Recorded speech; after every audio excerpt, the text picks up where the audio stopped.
Chair may declare the committee in recess at any point in the hearing. I also want to admonish the audience that this is a public hearing, but we will not tolerate disruptions. Anybody who is disruptive will be removed and arrested. Today we continue our review of the FY25 budget request for the U.S. Army. I want to thank our witnesses for being here and for their service to our nation. The FY25 defense budget is extremely tight, and that's being generous. The FRA caps total defense spending at $895 billion for the year. That is less than 1% increase over FY24. When you factor in inflation, that 1% increase is actually a 2% decrease in defense spending. No service is hit harder than the Army. The Army continues to be the Pentagon's bill payer. The President's budget cuts operations and maintenance, putting readiness of the force at risk. It cuts Army research and development, including a 39% reduction in early-stage research and development projects that are critical to Army modernization efforts. It cuts procurement of combat vehicles and ammunition and proposes to cancel 2 major modernization programs.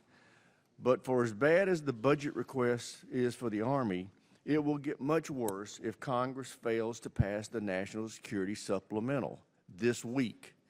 The Army is struggling to pay the unplanned operating costs of increased deployments and higher operation tempos in Eastern Europe and the Middle East. The Army is also rapidly running through its supply of interceptors as it defends Israel and our troops from Iran's unjustified missile and drone attacks. Furthermore, the Army is the lead supplier of drawdown assistance to Israel and Ukraine. Without supplemental funding to replace the weapons we are providing and expand the industrial base, the Army will be hard-pressed to meet operational requirements in the event of a conflict with China.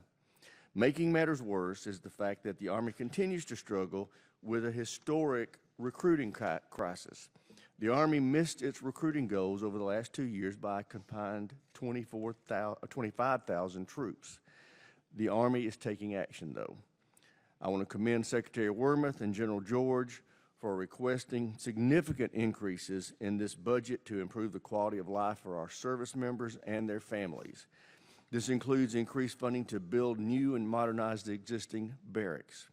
It also includes increases for programs to expand access to childcare. These requests are tracked closely with the recommendations of our Quality of Life panel. The panel's recommendations will form the foundation of the FY25 NDAA. If we're going to deter China, we need to recruit and retain the best and brightest.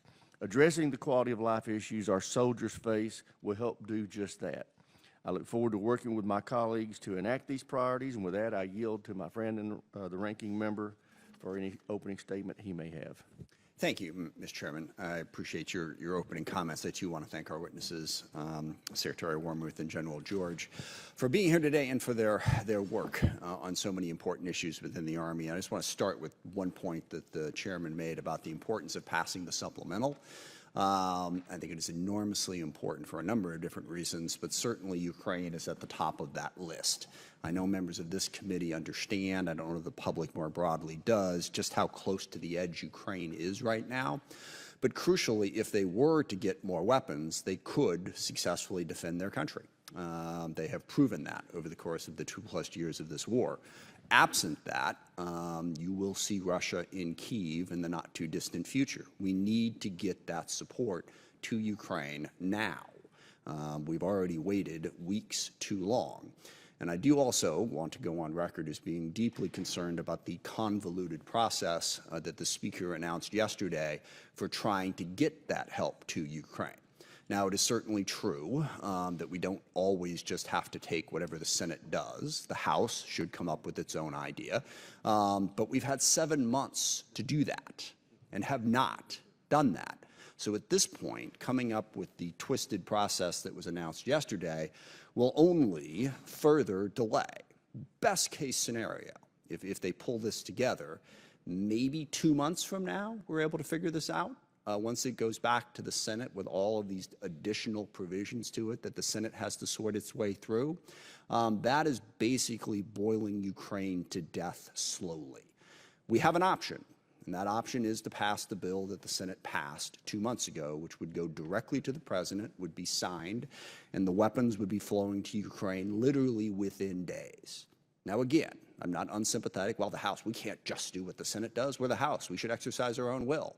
Sure, we've had 7 months to do it, and we haven't done anything as we've delayed over and over and over and over again to the point where there is simply no time to delay further by once again torturing ourselves to try to figure out what it is that the House Republican majority might want to do on Ukraine. As I've said repeatedly, legislation is not theoretical. It has to actually be written down, and we have run out of time. So I hope the majority will understand the importance of that and get something done, as the chairman said, this week. Passing a bill that is dramatically different than the Senate bill does not get something done this week. It is really important that we do that. I will just reiterate the points that the chairman made, quickly. Quality of life, recruitment, enormously important. I too want to compliment our witnesses today for their focus on that issue, and also compliment the chairman and the quality of life panel that just came back with, I think, some excellent and strong recommendations for how to meet those challenges and better support the men and women who serve. And certainly the Army, as the largest branch, is most directly impacted by these issues. So if we can make those improvements for quality of life, that will help support our fighting force in the way that they deserve and their families, and crucially help with recruitment and retention to meet those goals and objectives. And I know we've spoken a little bit. There has been some improvements in the recruitment issue. I know there have been a lot of efforts made on that. Would be anxious to hear from you both about how that process is going and what we can do to help further support it. And lastly, modernization. The Army, I think, was one of the earliest to sort of see the future with what you did under, I believe, Secretary Esper started the night court process to go through and where are we spending our money? What makes sense? What doesn't? How can we modernize?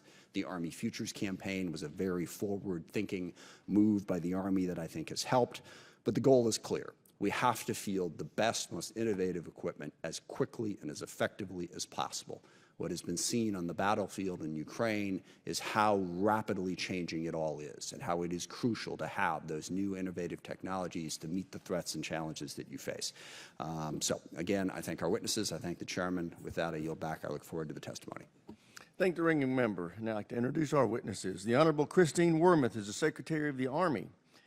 General Randy George is the Chief of Staff of the Army. Welcome to our witnesses. Secretary Wormuth, we'll start with you. You're recognized for 5 minutes. Thank you, Chairman Rogers, Ranking Member Smith, and distinguished members of the committee. Thank you so much for your continued support of our soldiers, our Army civilians, and their families. General George and I appear before you today at a moment of profound transformation for the United States Army.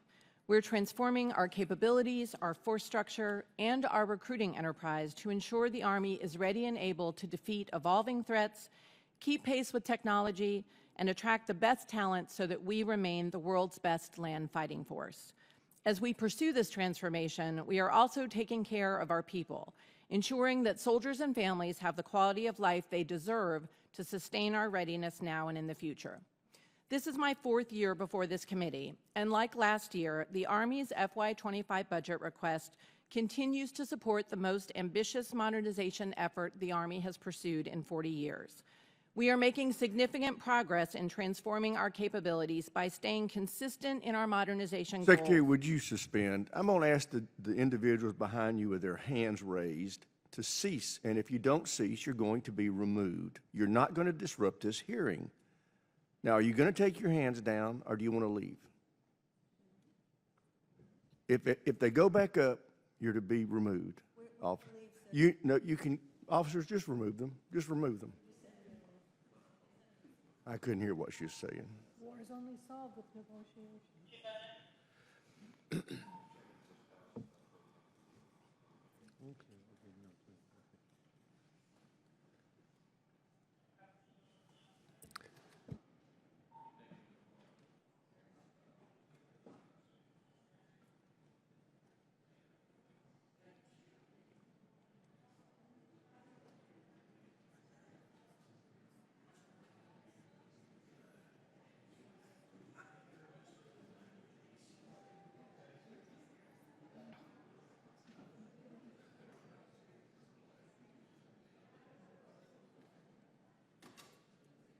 Thank you, Madam Secretary. You may continue. Thank you for doing that, Chairman. As I was saying, our modernization program is making good progress. The next generation squad weapon, integrated battle command system, mid-range capability, and precision strike missile are just some examples of the critical new systems we've recently delivered. As we bring these systems into our inventory, we are also transforming our force structure to meet the priorities of the National Defense Strategy. Guided by the results of our total Army analysis process, we are building out new formations, such as our 5 multi-domain task forces that are equipped with the capabilities we need to conduct large-scale combat operations against technologically advanced military powers. And we are shrinking excess hollow force structure so that the units we have are manned and ready.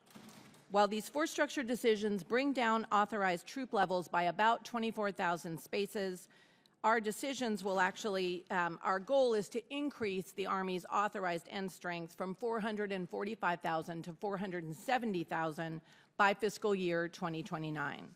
To meet that goal, we are working around the clock to overcome our recruiting challenges, and we are making solid progress.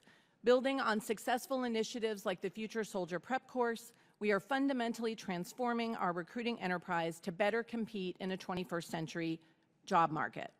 Most significantly, we are professionalizing our recruiting workforce by creating new permanent talent acquisition specialties for both enlisted soldiers and warrant officers. The assessment and selection of the first cohort of warrant officers is finished, and this group will actually be out in the field by the end of the summer. At the same time, our readiness depends not just on recruiting, equipping, and training the force, but also, as this committee knows well, on the overall well-being of our soldiers and families. The Army is dedicated to providing safe, high-quality housing and barracks for our soldiers and families.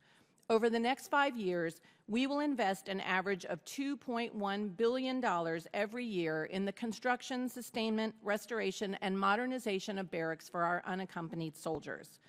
This investment will also fund 100% of the barracks sustainment requirement for the first time in years.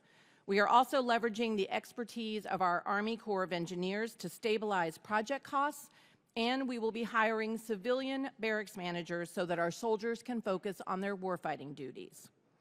Physically and emotionally healthy soldiers are more resilient, higher performing, and less likely to engage in harmful behaviors. To build resilient soldiers, we are expanding health and holistic fitness programs to 71 of our active component brigades. We're investing in financial counseling services to ensure our soldiers know how to manage their money, and we're encouraging programs in our divisions that focus on soldier well-being. From a soldier's first day in the Army, we are focused on building cohesive teams, proactively working to reduce harmful behaviors and build positive climates in our formations.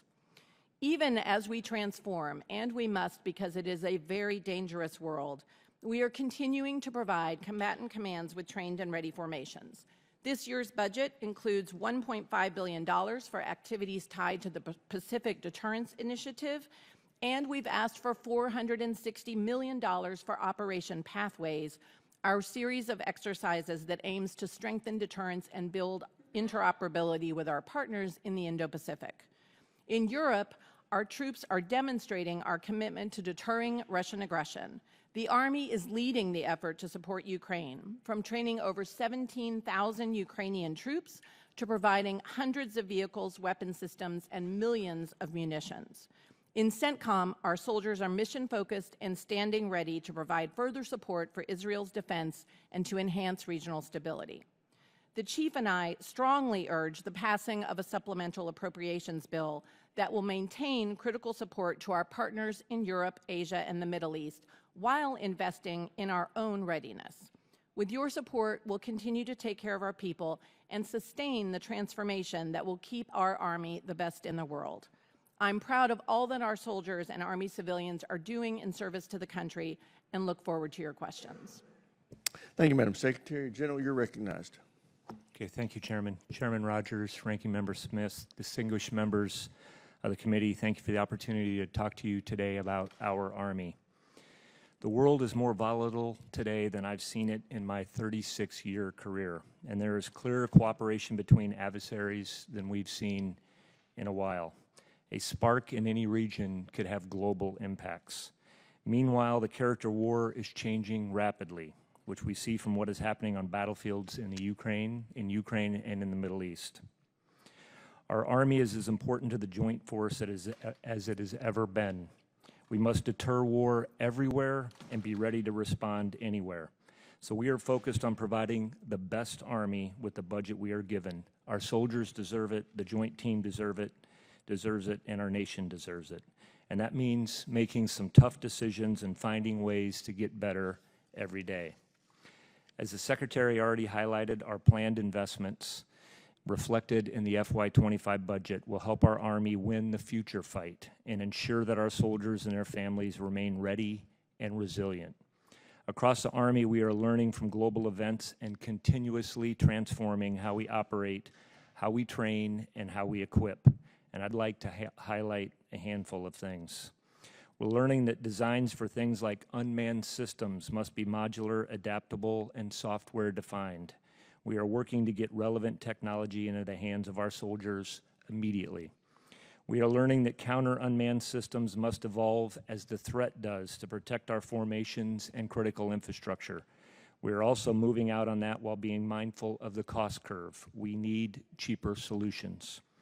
We are learning that in some cases, the right tech already exists to support transformation. For instance, the tech exists to make our command and control nodes more mobile, low signature, and more effective. And we are fixing our network. And we are building our magazine depth and modernizing our organic industrial base because we know that wars never end as quickly as we hope, and they take a lot of ammo. We are also transforming how we recruit, ensuring that we have the right talent and right tech, and that we are getting the word out about how our Army is a great place to serve because of our mission and our people. Finally, we are also looking at where we need to reimagine our processes and where we can afford to stop doing things that don't support our warfighting mission or building cohesive teams.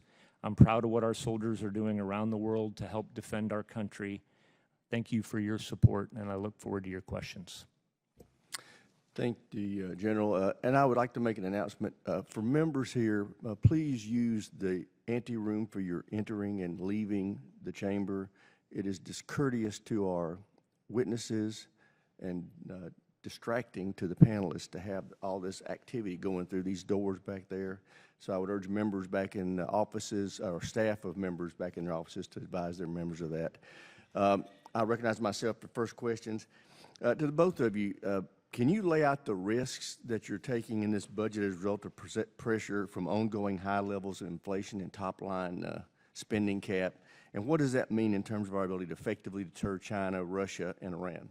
Secretary Wormuth. Chairman, I would say I think the challenge we have with our budget in terms of managing risk are a couple. One, it's always a challenge to manage, how do you buy down current risk or do you buy down future risk? Do you invest in readiness or do you invest in modernization of programs that won't field for several years, for example?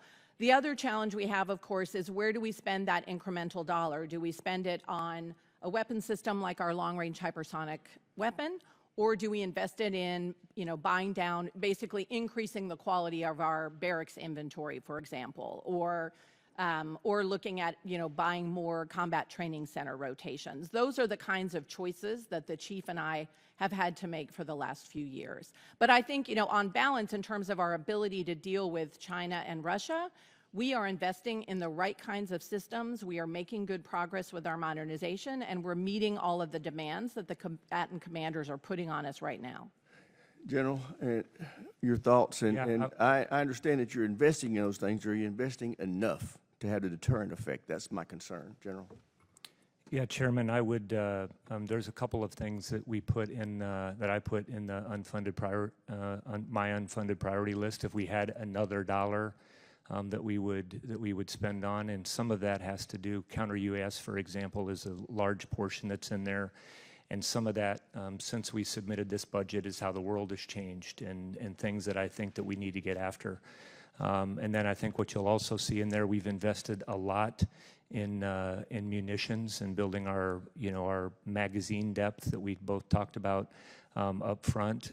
But there was a couple of areas that we could, if we had another dollar, that we would increase and maximize to whatever the extent of production that we could in magazine depth as well. But I agree with the Secretary. I think we're investing in the things that we need to invest in. I think we're seeing that with specifically long-range precision fires and what's coming online, what we're doing to invest in integrated air and missile defense and how important that is.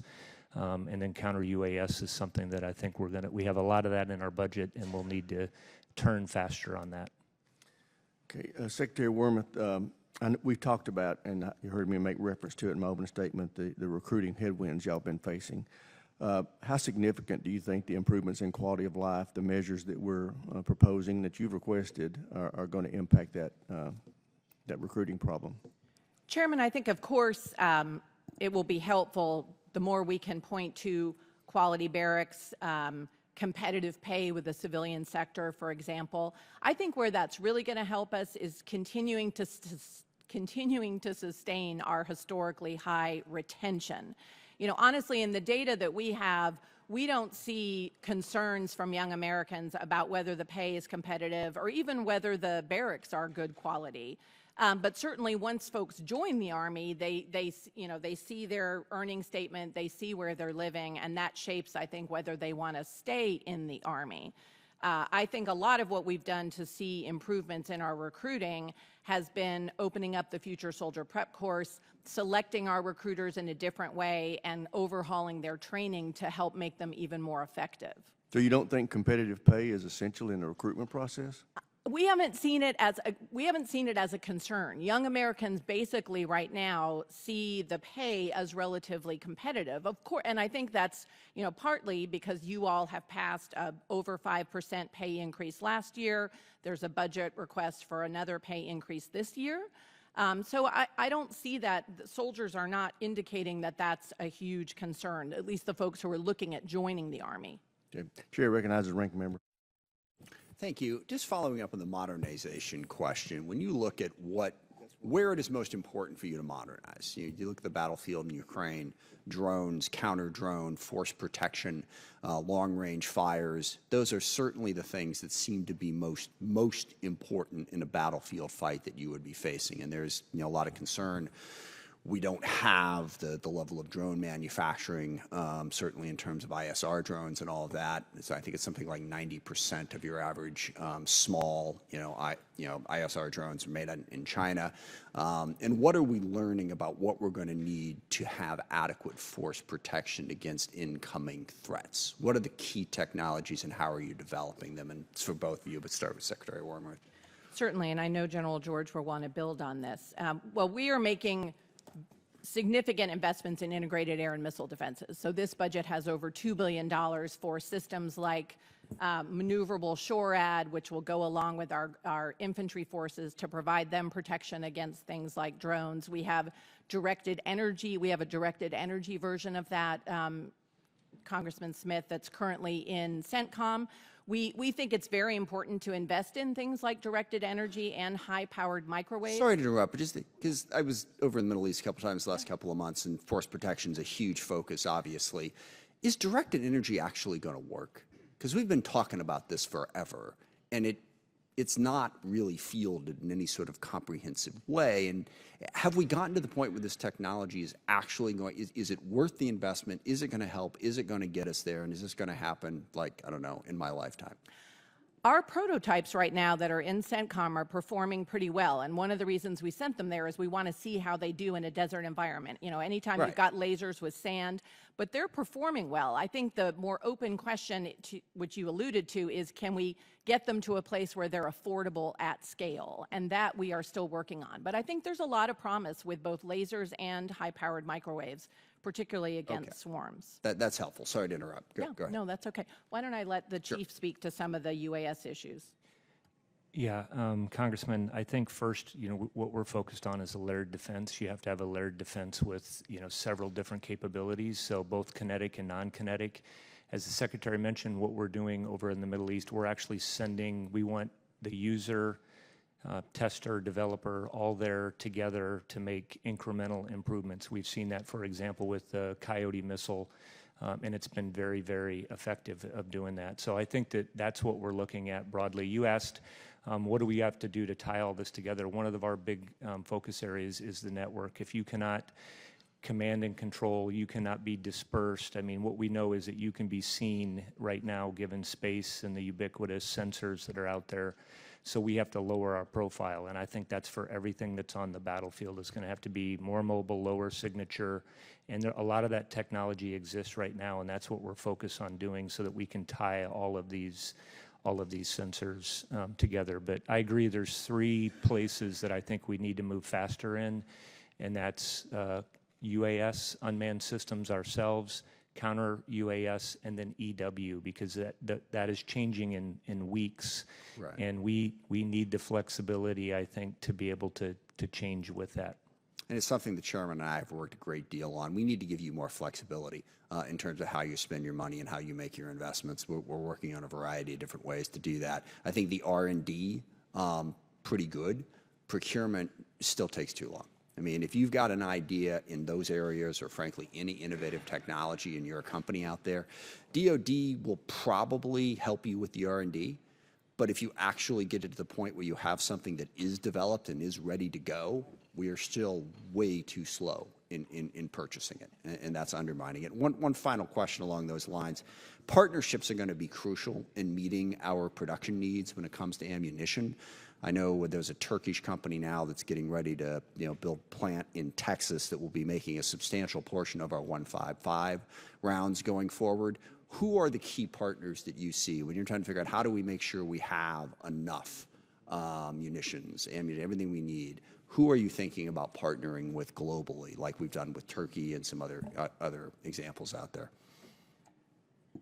Congressman Smith, I would point to a couple of examples. You know, we have entered into an agreement with Australia. They are going to be producing gimlers, for example, in Australia, and they hope, and we hope, that will expand to the precision strike missile. So that's a great example. We are also actually co-producing strikers with India.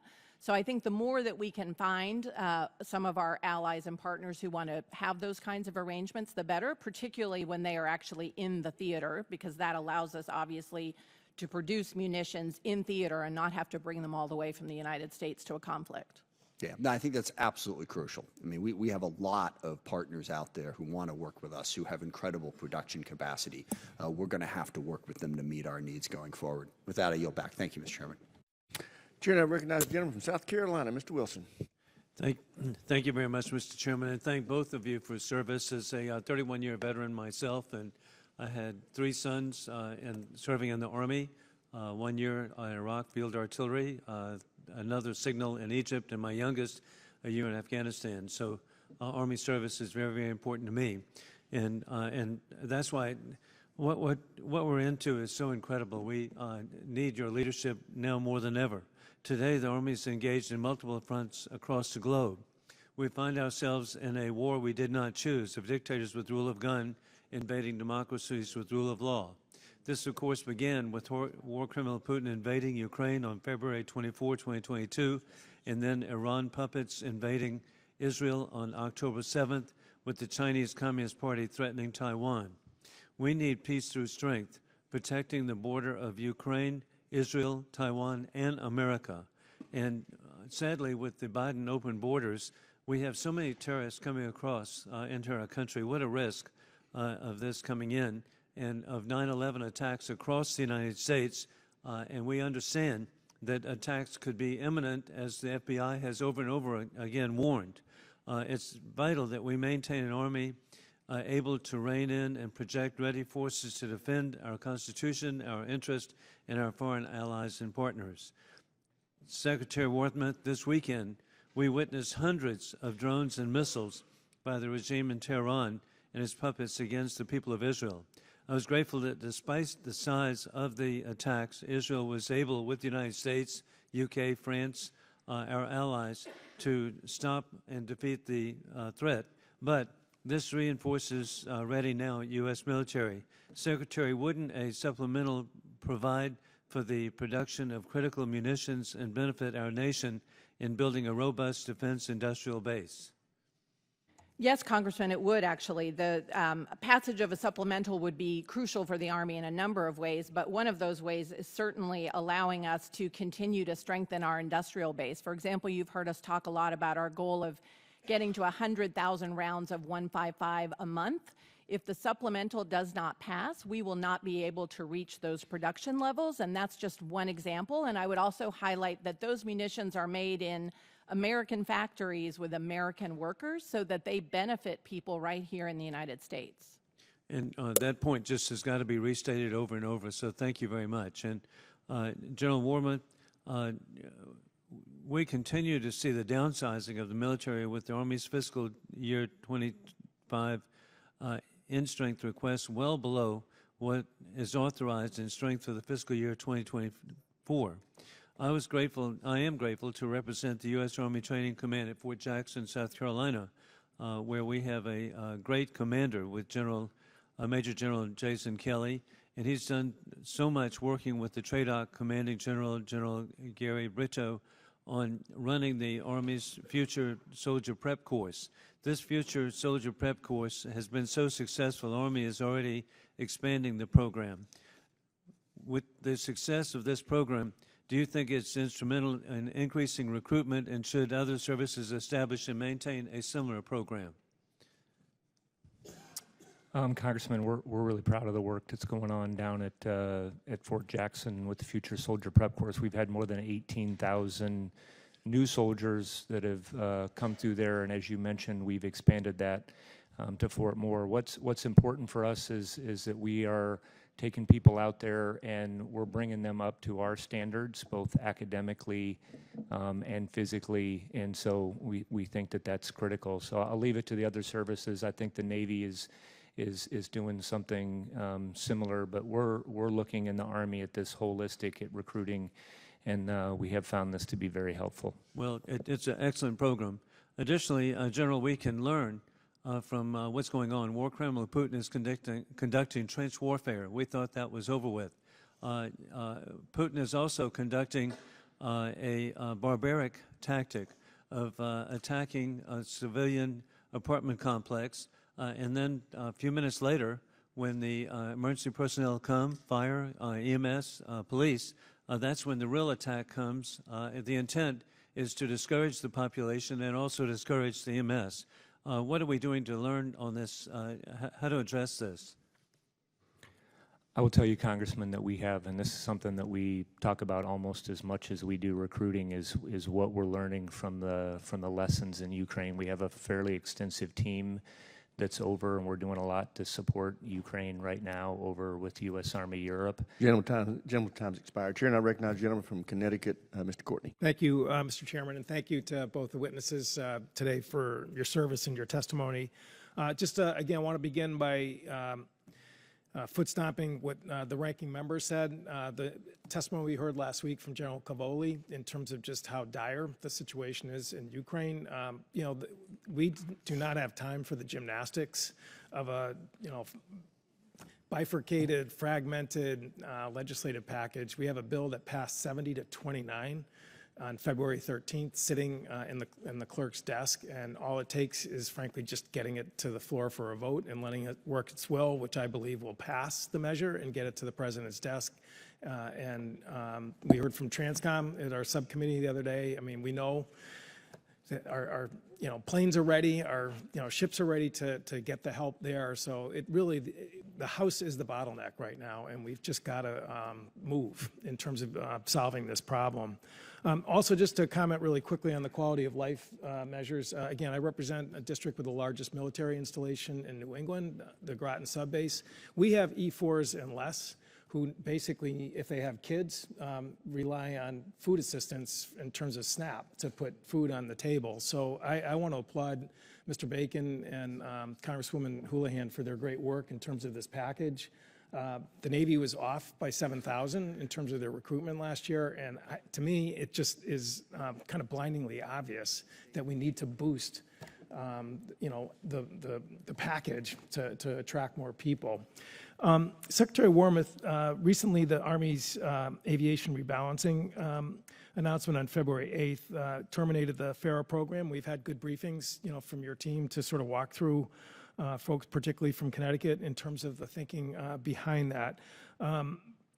Again, looking at the FY25 budget, it's clear that the Army has restored procurement for 24 aircraft in terms of the Black Hawk program that's there, and obviously sends a strong signal that the Army is committed to that program.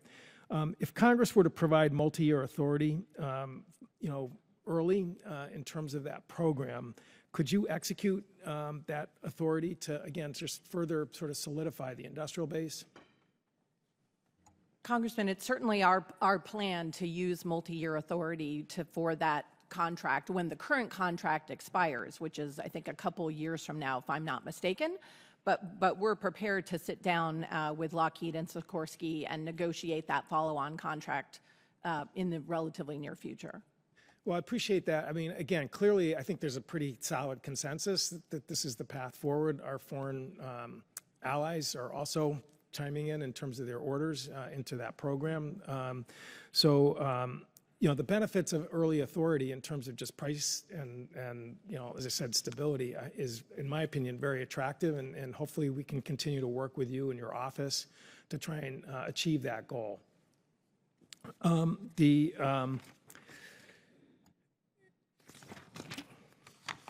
And honestly, that was my number 1, 2, and 3 question for you here today. So with that, I will yield back. Thank the gentleman. Chair, now recognize the gentleman from Colorado, Mr. Lamborn. Thank you, Mr. Chairman, for having this hearing. I want to thank you, especially General George, for being here, or both of you, actually.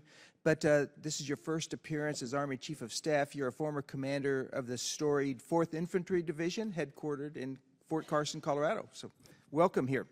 I'm really concerned because, and we've been talking about drones and counter-drone efforts. Both the ranking member and the chairman have addressed this. And General George, I think we're failing. We do not have a program of record for counter-drone, either laser or directed energy capability.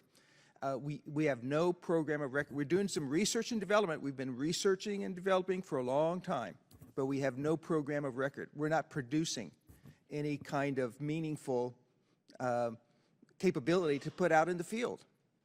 When are we going to come to actually having this operational? Congressman, we do have air defense equipment that is coming online that we have right now. And as I mentioned earlier, I think this is going to be a layered approach. And we're very effectively using Coyote, MLIDs, other systems that are forward. I agree with you that we need to do more and do it quicker. One of the things that I talked about a little bit up front that I do think we need is to have, it's changing very rapidly with drones, is the flexibility to go from R&D to procurement, making sure that we have modular open system architecture and that we are doing things that we can get what's best that's out there. That's how fast it's moving. Right now, it's changing really quickly. A drone that works now with the EW situation changing, we need to rapidly advance with that. Well, I have to agree. There was a marvelous effort over the weekend to help Israel shoot down the drones and ballistic missiles and everything else from Iran. The only problem with all that is that we had to use very expensive munitions to do so because we don't have the lower cost lasers and high energy capabilities fully deployed yet. That's my concern, is the cost effectiveness of it all. And when it comes to drones, there was an article in the Wall Street Journal on the 10th of April saying that, headline, How American Drones Failed to Turn the Tide in Ukraine. Drones from American startups have been deemed glitchy and expensive, prompting Ukraine to turn to alternatives from China. And this is bad news for the Pentagon, which needs a reliable supply of thousands of small unmanned aircraft. So on the offensive side, when are we going to have good drones that we can use in large numbers in places like CENTCOM? I'm pretty confident, Congressman, that we have the technology here stateside. I mean, I just was out at National Training Center and saw a UAS. It's the Ghost, and it was modular, very survivable in any EW environment. So I'm confident we can do that. Part of that is what I was mentioning earlier. I think we need to put the demand signal on them. So the world, fundamentally has changed here in the last 6 or 8 months. We were not able to reprogram. This gets back to something that's working. It's in R&D, and you want to buy additional capabilities of it, and because that's what companies are going to respond to. I think that flexibility would help us. Well, absolutely. I have to agree with you 1,000%. But I don't see that demand signal in the proposed budget. That's my concern. If I can shift gears, you know Fort Carson really well. You know the Pinyon Canyon training site, a premier, a jewel for training for the Army. But there's one problem, and there is that active pipeline that goes through part of that training range. Would you support researching and looking at ways of mitigating the limitations that pipeline puts on training at Pinyon Canyon? I'd certainly be interested in looking into that, Congressman, and we can follow up with you. I've trained at Pinyon Canyon a whole bunch. It's a great training area. I know our units are still getting after it right down in that training area. So absolutely can look at that and follow up with you. Thank you. Let's work on that. And I thank you so much. Thank you both for being here. Mr. Chairman, I yield back. Thank you, the gentleman. Chair, and I love the efficiency up here today. Recognize the gentleman from New Jersey, Mr. Norcross. Thank you, Chairman, and thank the witnesses for being here and having this very focused, at least what I'm hearing so far, is we're looking, excuse me, at our industrial base. Obviously, we go back a few years, and it was the Night Corps where we reevaluated, quite frankly, everything that was on our agenda.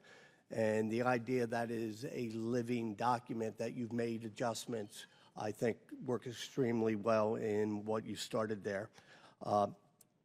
We started probably 4.5 years ago building up the munitions industrial base because of the condition it was in. Quite frankly, if you went 4 years ago, you would think you were dropping back in time to the Second World War on some of the different facilities that we have.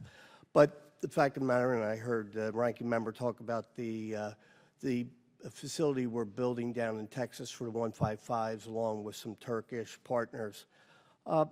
Secretary Wormuth, if you were to take a look back at how the Army is managing this industrial base, what items, I mean, we've expanded many of them, what still causes you concern in our industrial base? And let me ask that question in lieu of the supplemental, which everything we did to get ready, unless the supplemental comes through, just sits there and wait. Could you touch base on where you see we've been and what the future is looking like? Certainly, Congressman. I think one of the, if there is a silver lining to the terrible invasion into Ukraine, it's been that it allowed us to sort of drop the scales from our eyes about the fragility of our industrial base. And I think, thanks to a lot of the resources that you all have provided here on Capitol Hill, we've been able to invest both in the Army's own organic industrial base, places like Scranton, Holston, Radford, as well as work with our partners in industry to see them invest in their industrial base so that we can create more munitions. I think the two pieces, separate from the supplemental, which we very much need to be able to realize some of what we've done with the industrial base, two things I think we still need to work on. One is working with our partners in industry to help them to continue to identify where do they have difficulties sourcing particular components or materials for things like explosives and propellants. And then the other place that's been very helpful is multi-year authority. You all gave us multi-year authority for GMLRS, for example, for the PAC-3 MSE. Being able to send that consistent demand signal to our partners as industry is very, very healthy. Or it's helpful. They're more willing to lean forward if they see that consistent demand. So thank you. And the idea of a long lead item, and I heard some comments earlier about our recruitment goals.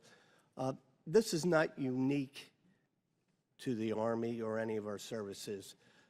getting that next generation of worker to go out and want to work with their hands is something that's going on across. And in particular, the longest lead item is the human capital. The ability that young man or woman coming out of high school to go to work, whether it's to serve their nation in a uniform or to go to work in one of our industrial factories, and how important that is. Incredibly important. Let me just, assuming we get the supplemental in the time frame we need, we are ramping up significantly across this country and, quite frankly, in some of our partnering nations. What happens when it ends? How are we going to manage, because this goes to the demand signal that we're talking about, these ebbs and flows that we go on. How are you going to mitigate some of the drop-off when that happens? Well, again, Congressman, I would say a couple of things. One, multi-year authority creates more of a consistent demand signal, and I think that's something that will help us with industry. We also have been re-looking our own total minimum requirements for all of these kinds of munitions. Again, I think there's a realization now that in a protracted conflict, there are going to be huge demands for munitions. So we ourselves are in the process of looking at, do we actually need to be buying more than we have the last few years going forward in the future? And I think that's something we'll have to look at carefully. Hey, Congressman, could I just add one thing to that? Part of what we're trying to do also is modernize. So if you modernize, I give you an example down at Radford or the Iowa ammunition plant. If you modernize, you have the same workforce, but you can expand your output. And I think that that's the big point, I think, of modernizing our plants that we have. And I think the other thing that we have to look at potentially is, should we stockpile hard-to-get things? Gentleman's time's expired. Chair now recognizes a gentleman from Virginia, Mr. Whitman. Thank you, Mr. Chairman. I'd like to thank our witnesses for joining us. General George, I want to begin with you. We've seen the proliferation of drones by Russia in Ukraine. We see that they're using commercial versions of drones to pretty good effect. ISR, pretty rudimentary loitering munitions, but effective in that realm. We see, too, our efforts. Obviously, you talk about the technology side, that's fine. And we see what we're doing there at National Training Center and other places. The question is of scale. We see scale happening in Ukraine as we speak, but we also see some threats here at home. We see overflights of U.S. military facilities by small UAS. We also see that our ability to do counter-UAS is limited, especially when it comes to scale. Again, this whole issue with expendables is all about scale. I don't question that we don't have the technology. We have the technology. The question is when are we going to scale it? When is it going to be operationally effective? When is it going to be a deterrent? When are we going to be able to use it in ways that really have an impact on these building threats? That is the key. And I want to get your perspective. How are we going to do that? How are we going to deal with several things? Domestically, overflights. How are we going to deal with counter-UAS? As we have canceled the FARA program, to me, the focus needs to be on SUAS and counter-UAS. Let me get your perspective. Yeah, Congressman, I share your concern on this, and the Army is leading. We have the Joint Counter-UAS Office at work, the executive authority for the Department of Defense, and we spend a lot of time on this. And I think we have to get to your point. Again, this is non-kinetic and kinetic, but stateside, it's non-kinetic. Yeah.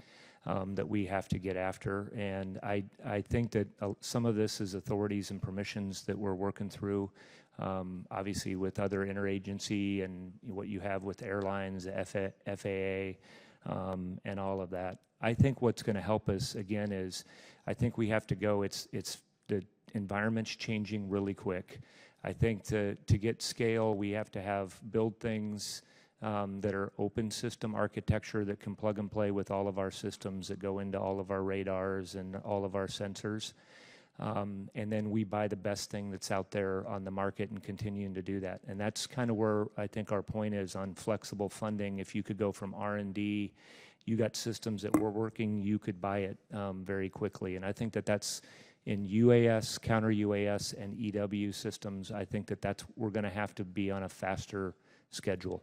Listen, I agree. We have to operate at the speed of relevance. We send the demand signal. I think the technology is there. The key is we're going to take some risk. It's not going to be the 100% solution that's going to happen immediately. We want the 80% solution that can be delivered next week, next month. That, I think, is the key.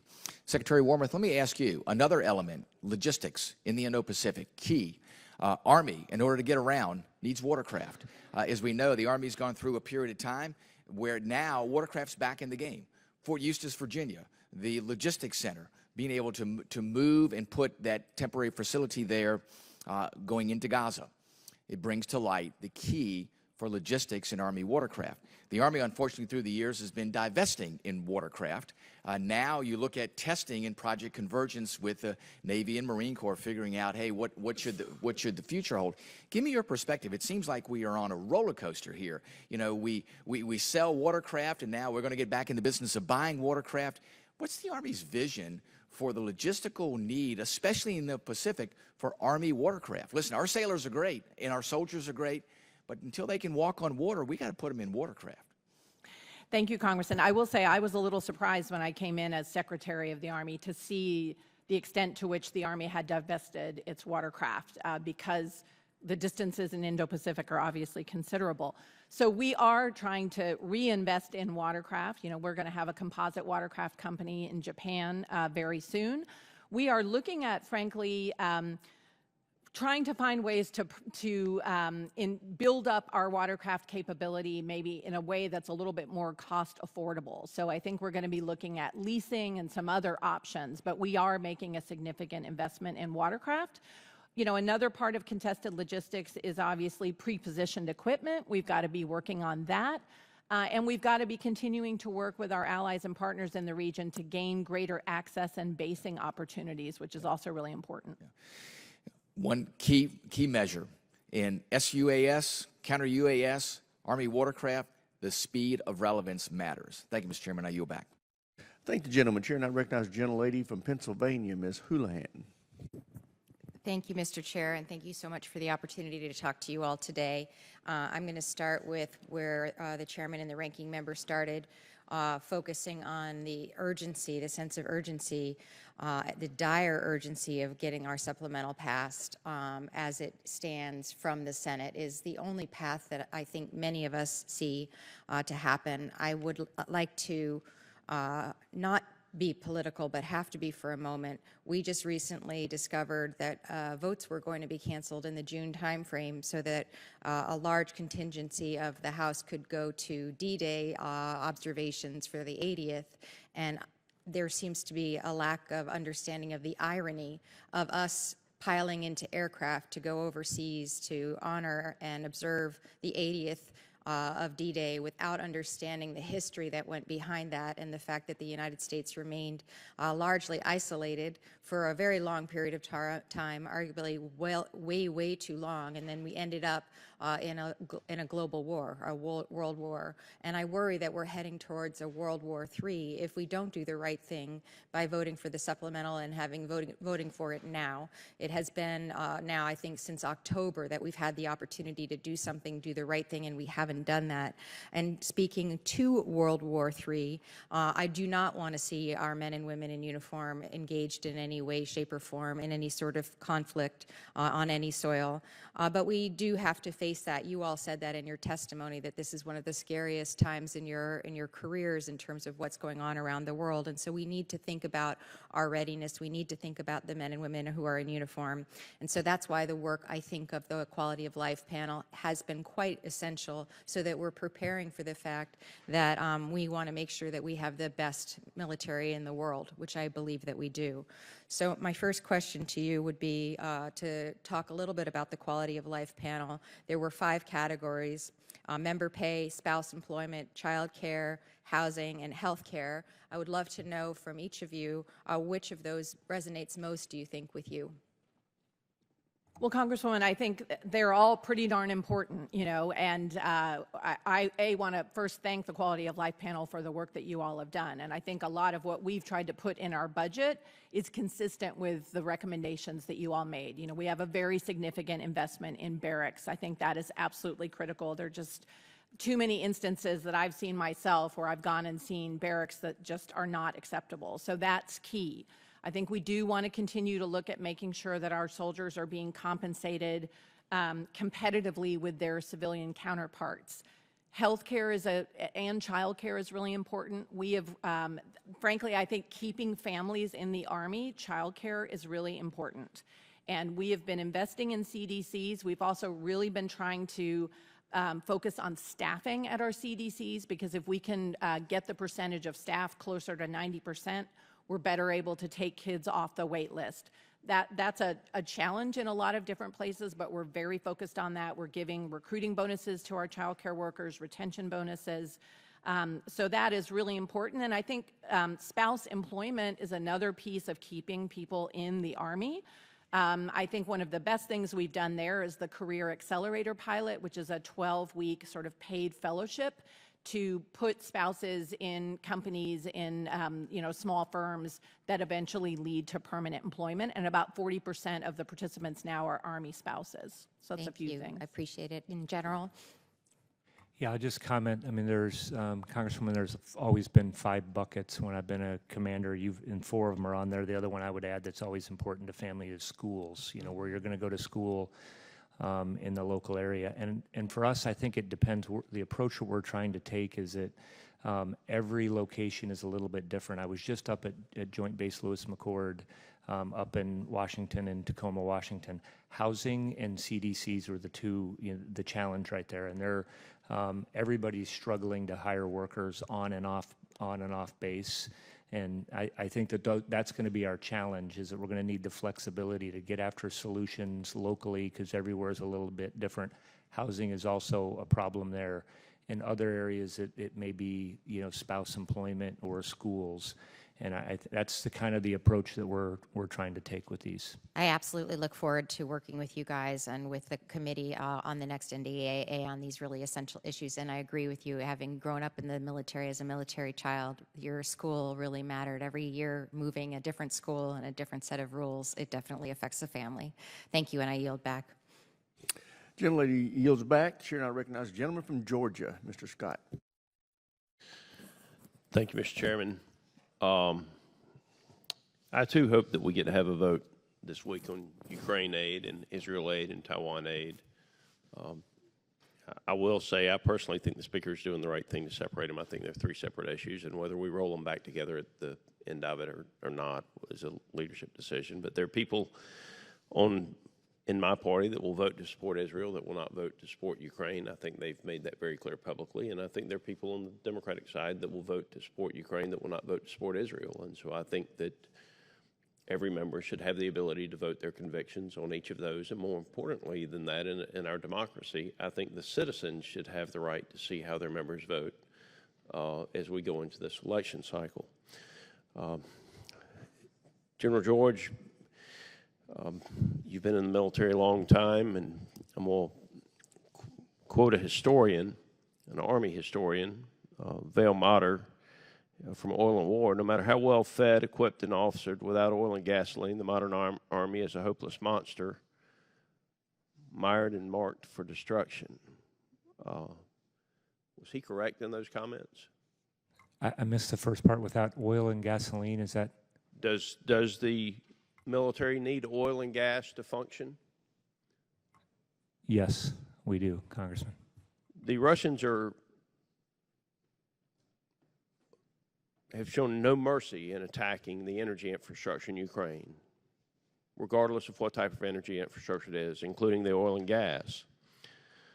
In a war, if your energy is targeting your oil and gas and your energy infrastructure, and you were the commanding general, would you attack theirs as well? Well, I don't really, on hypothetical situations, I guess I would, we normally do a center of gravity analysis, Congressman, and kind of determine what, targets that we think would be most effective to achieving our aims. Well, I would think it would be a pretty simple decision to attack the diesel that was allowing your enemy's tanks to run if they were using those tanks to fire on you.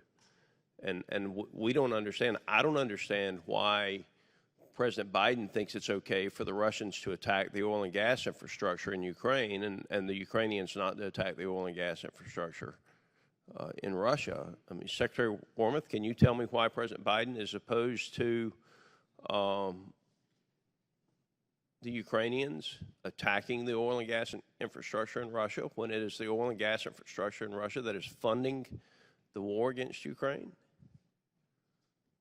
As General George said, Congressman, I think the Ukrainian military, and again, this is, outside the sphere of our Title X responsibilities, so I myself am not having conversations with the Ukrainian military leadership, but I think, as General George said, we would be looking at the range of targets and how lucrative those targets are. There may be targets in terms of a military perspective that may have more immediate detrimental effect than hitting the energy targets, for example.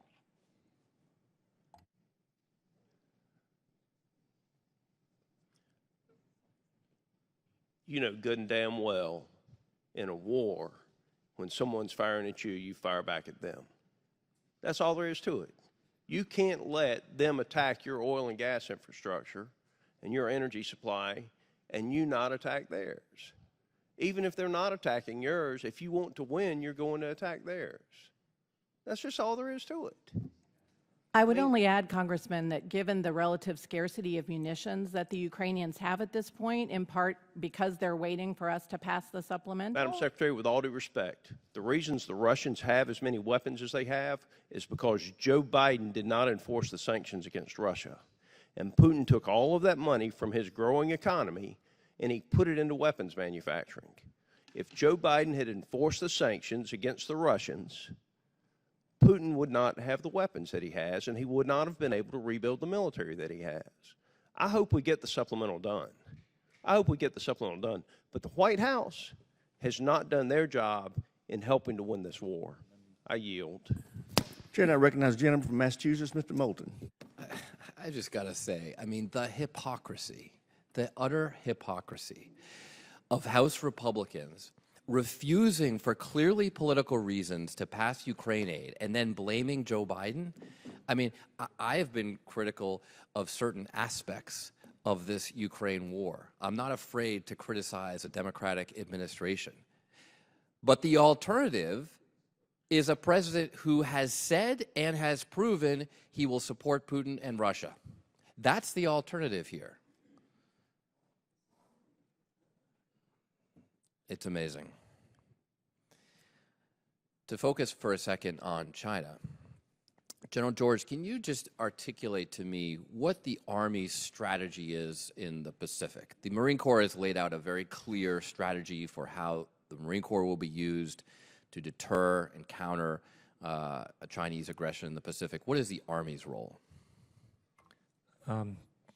Congressman, thanks for the question. First, we're a global Army, and we're very busy around the world.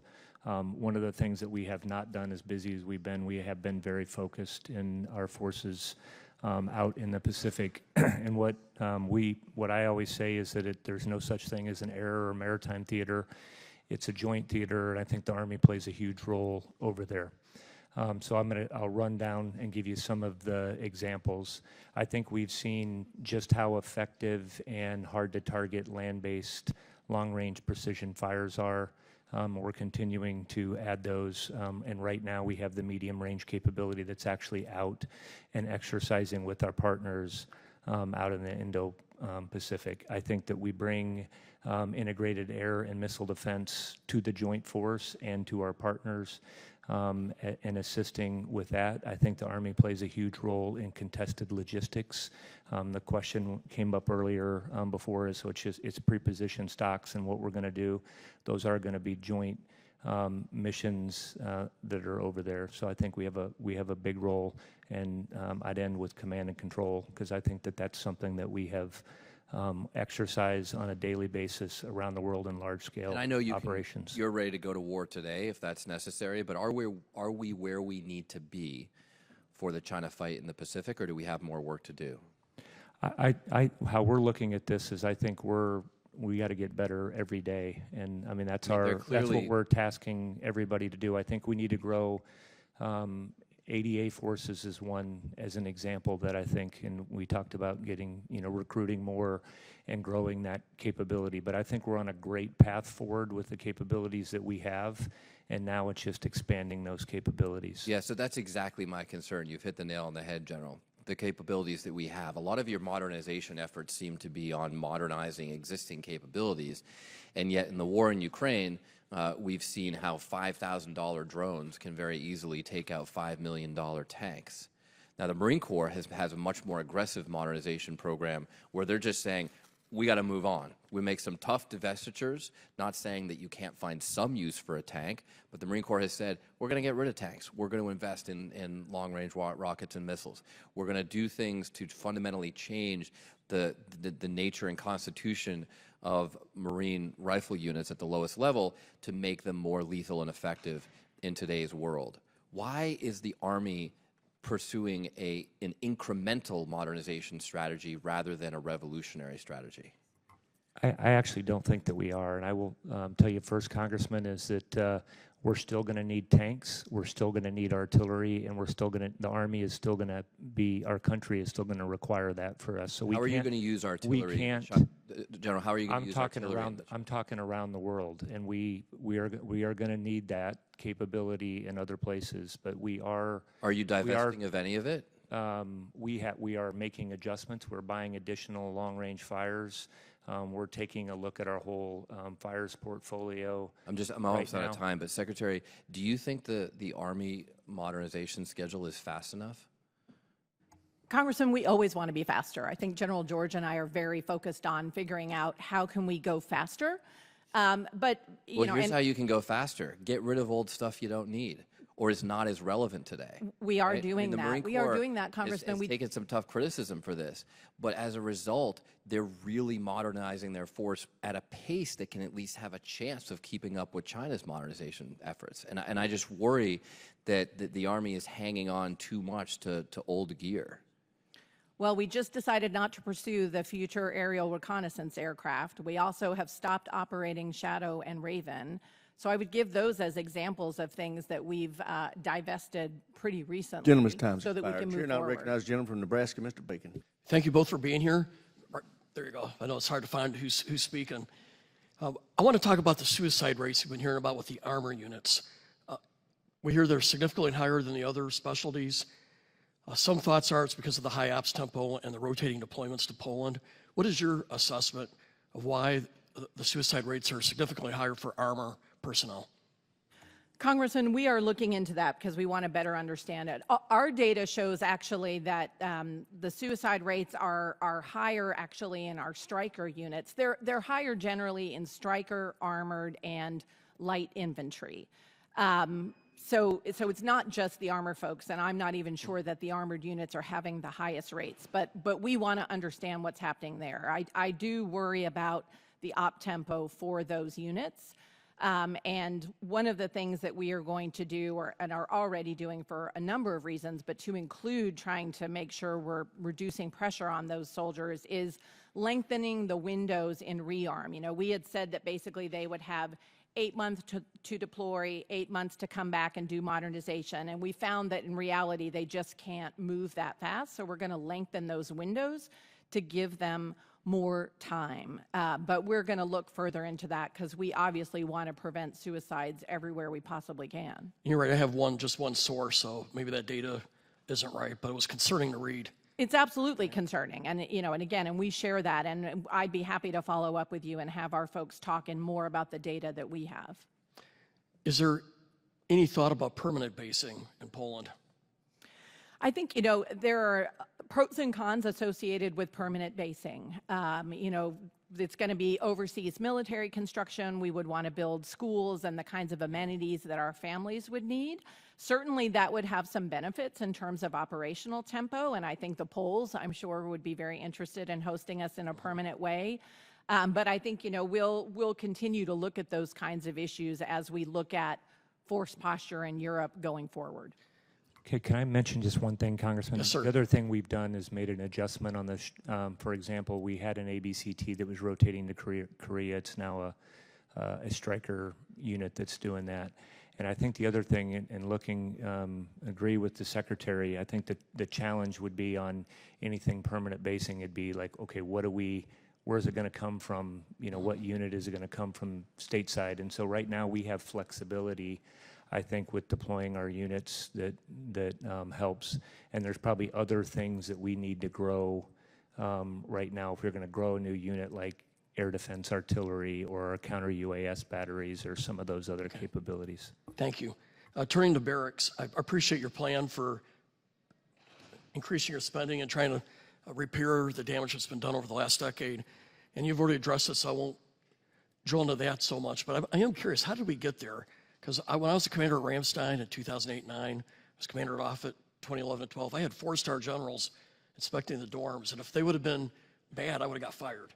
So I'm trying to figure out what happened in Army, but it seems to be in all the services where we let the standards decrease to the level we did. Because I'm just trying to understand it. Any thoughts on that? Congressman, my view is there are a lot of factors at play. It's a little bit like recruiting. You know, a lot of things went into it. We didn't kind of get into the crisis overnight. And I think it's a little bit the same with barracks. Part of it is, you know, we have an enormous inventory. We have the biggest inventory of barracks of any service. A lot of our barracks are in places where we're experiencing climate change, and the temperature is increasing, the humidity is increasing, and all of that makes maintaining barracks more complicated. Some of it, frankly, I'm sad to say, is the harvest of sequestration, if you will. You know, we went in and we basically cut lots of folks out of our departments of public works all across installations all across the country, and that meant we had fewer people overseeing the barracks.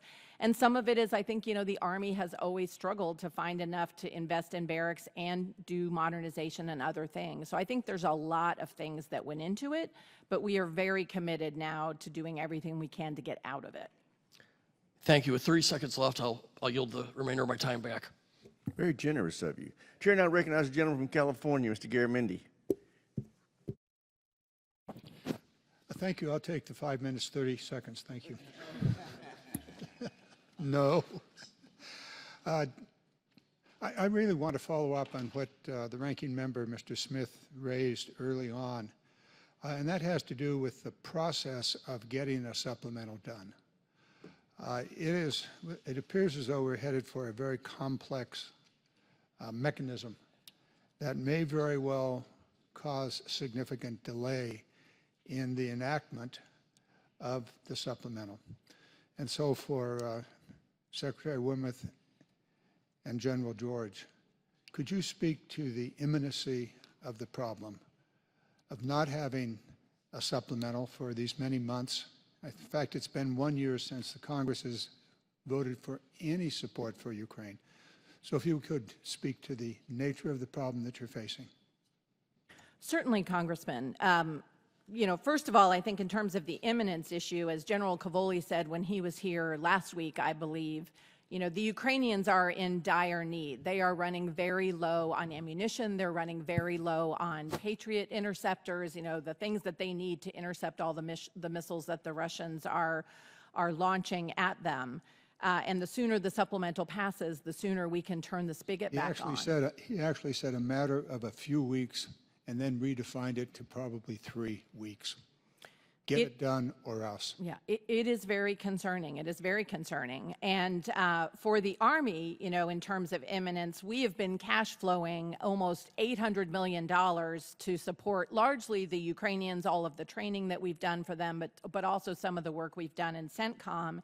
And if a supplemental doesn't pass for us, probably by the end of May, we are going to have to look at things like reducing our participation in the KFOR mission or canceling our participation in exercises in the third and fourth quarter, because we just don't have the money to be able to pay for any of that. So those are some of the time-sensitive issues for us. Good. General, anything to add? Yeah, the only other time-sensitive thing that I would add to what the Secretary mentioned is the question came up earlier about magazine depth and 155s. Every bit we're waiting, we are not modernizing our own industrial base, and we're not actually increasing our own magazine depth. We will be able to go to 100,000 rounds of 155 millimeter a month. for production, but without the supplemental, we'll stop well short of that. So I think that that's what it does for us as well. Thank you. Very few of us are left here, both Democrat and Republican, but this is here and now. The problem that Ranking Member Smith pointed out at the outset of this hearing is very, very real. Add any bell and whistle to the supplemental that was passed by the Senate, and the delay will be substantial, well past the dates that were given to us by General Cavoli and by General George and by Secretary Wormuth. We really cannot play this game any longer. It's on us to get it done, and specifically it's on our Republican colleagues. Don't play a game. Don't try to seek perfection. I do have another set of issues that I want to put on the table. We did talk about this earlier in our earlier meetings, but the contested logistics and the intra-theater logistics. My colleague from Massachusetts, who happens to have been or is a Marine, seems to think that the Army ought to be the Marine Corps. However, that won't happen, but the fact of the matter, the Pacific is different.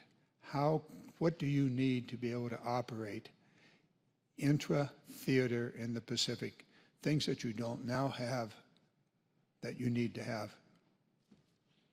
Congressman, I'll start and then quickly turn to General George. I think, as one of the other members of the committee pointed out, watercraft is very, very key. So we are investing in that, and we are exploring, what we can do to grow our capability there in a cost-effective way.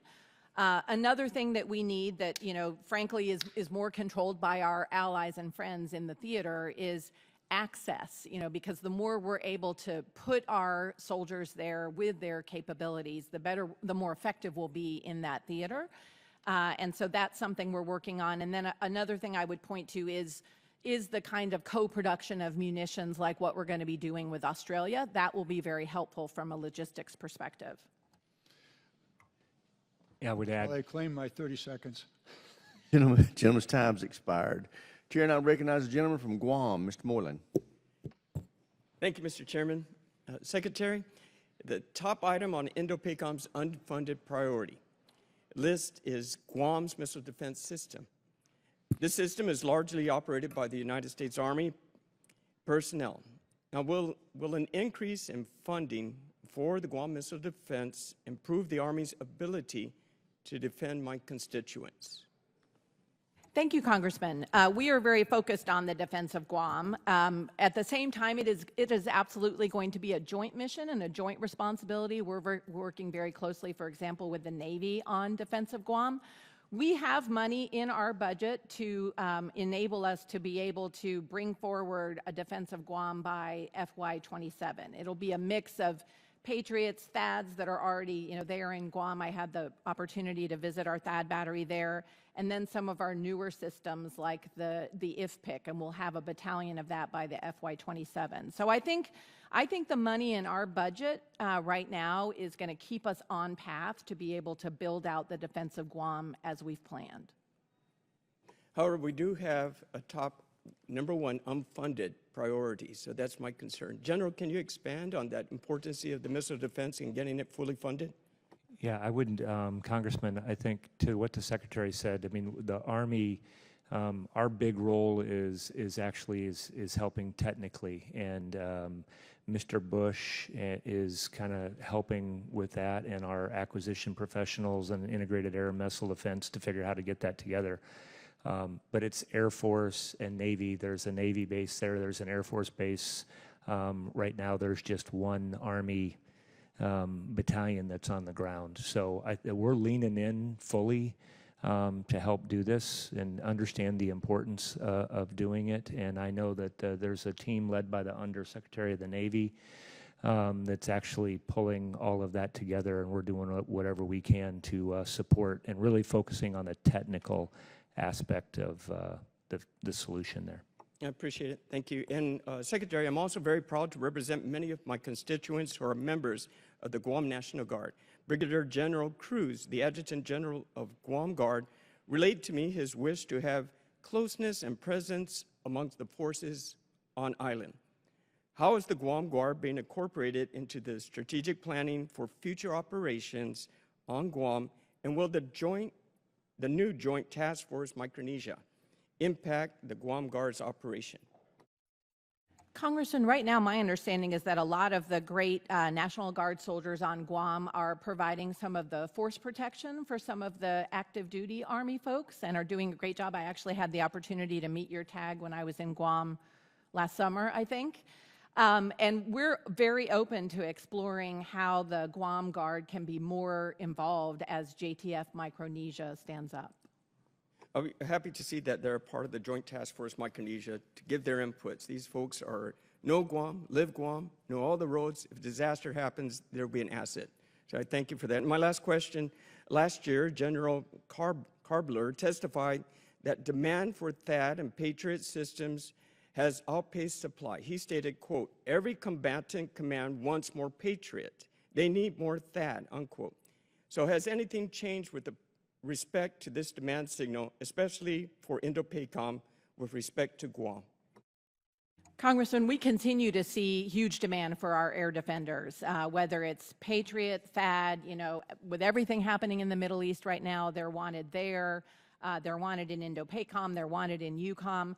What we are doing, in addition to growing our capabilities, is we are growing our force structure for our air defenders. So we are trying to we're creating an additional Patriot battalion over the next several years, and we're also creating new, what we call indirect fire protection capability battalions. So we're trying to grow our air defender community to give us more supply. Thank you for your testimonies, Mr. Chairman. I yield back. I thank the gentleman. Chair now recognizes the gentlelady from Michigan, Ms. Slotkin. Thank you, Mr. Chairman. I just will reiterate the calls of so many of my colleagues on the urgency, which you all have articulated, of getting our supplemental package, bipartisan package, voted on this week in the House. And I just want to say, since we've been in here, there's been rumors on Twitter that, again, on the Republican side, there is a threat to Speaker Johnson, a potential motion to vacate, to remove him because of this vote.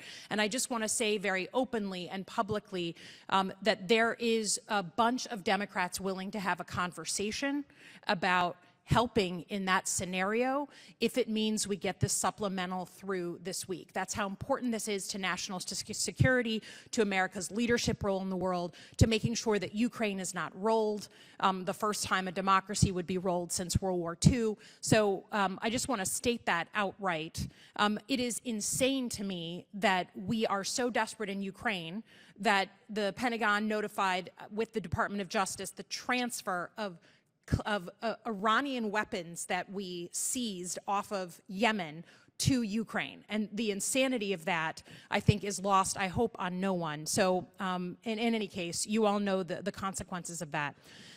Shifting gears, Secretary Wormuth, it's great to see you. Thank you for coming to Michigan and seeing all the great ground vehicles that we make in Michigan. Obviously, that's our sweet spot and our skill set. And I just want to ask you a number of questions. They're not trick questions. It's just to help us grapple with what we are growing concern over in Michigan, which is the threat of Chinese electric vehicles on the commercial side flooding the United States the way they flooded the EU. So just a pure sort of yes or no question. I believe I know the answers, but would you support Chinese-produced cameras being put on our ground vehicles in the Army? No. Would you support Chinese radar technology being put on ground vehicles in the Army? No. Would you support Chinese-made LiDAR being used on ground vehicles in the Army? No, not if we can avoid it. Would you support Chinese software that would process all the information from those cameras, the radar, the LiDAR, in American military vehicles? Not combat vehicles, no. Okay. And my colleagues have, we've all taken a lot of votes on the threat of things like TikTok and the Chinese government having access to all this personal information of Americans. What I would pose is that we are about to have a big moment of inflection here with the possibility of the saturation of Chinese electric vehicles being sold in the United States. The first Chinese electric vehicle sold in Europe was in 2021. They now have up to 25% of market share. That means every vehicle collecting information, collecting mapping data, collecting all kinds of information about our cities, our infrastructure locations, our military bases, and everything else.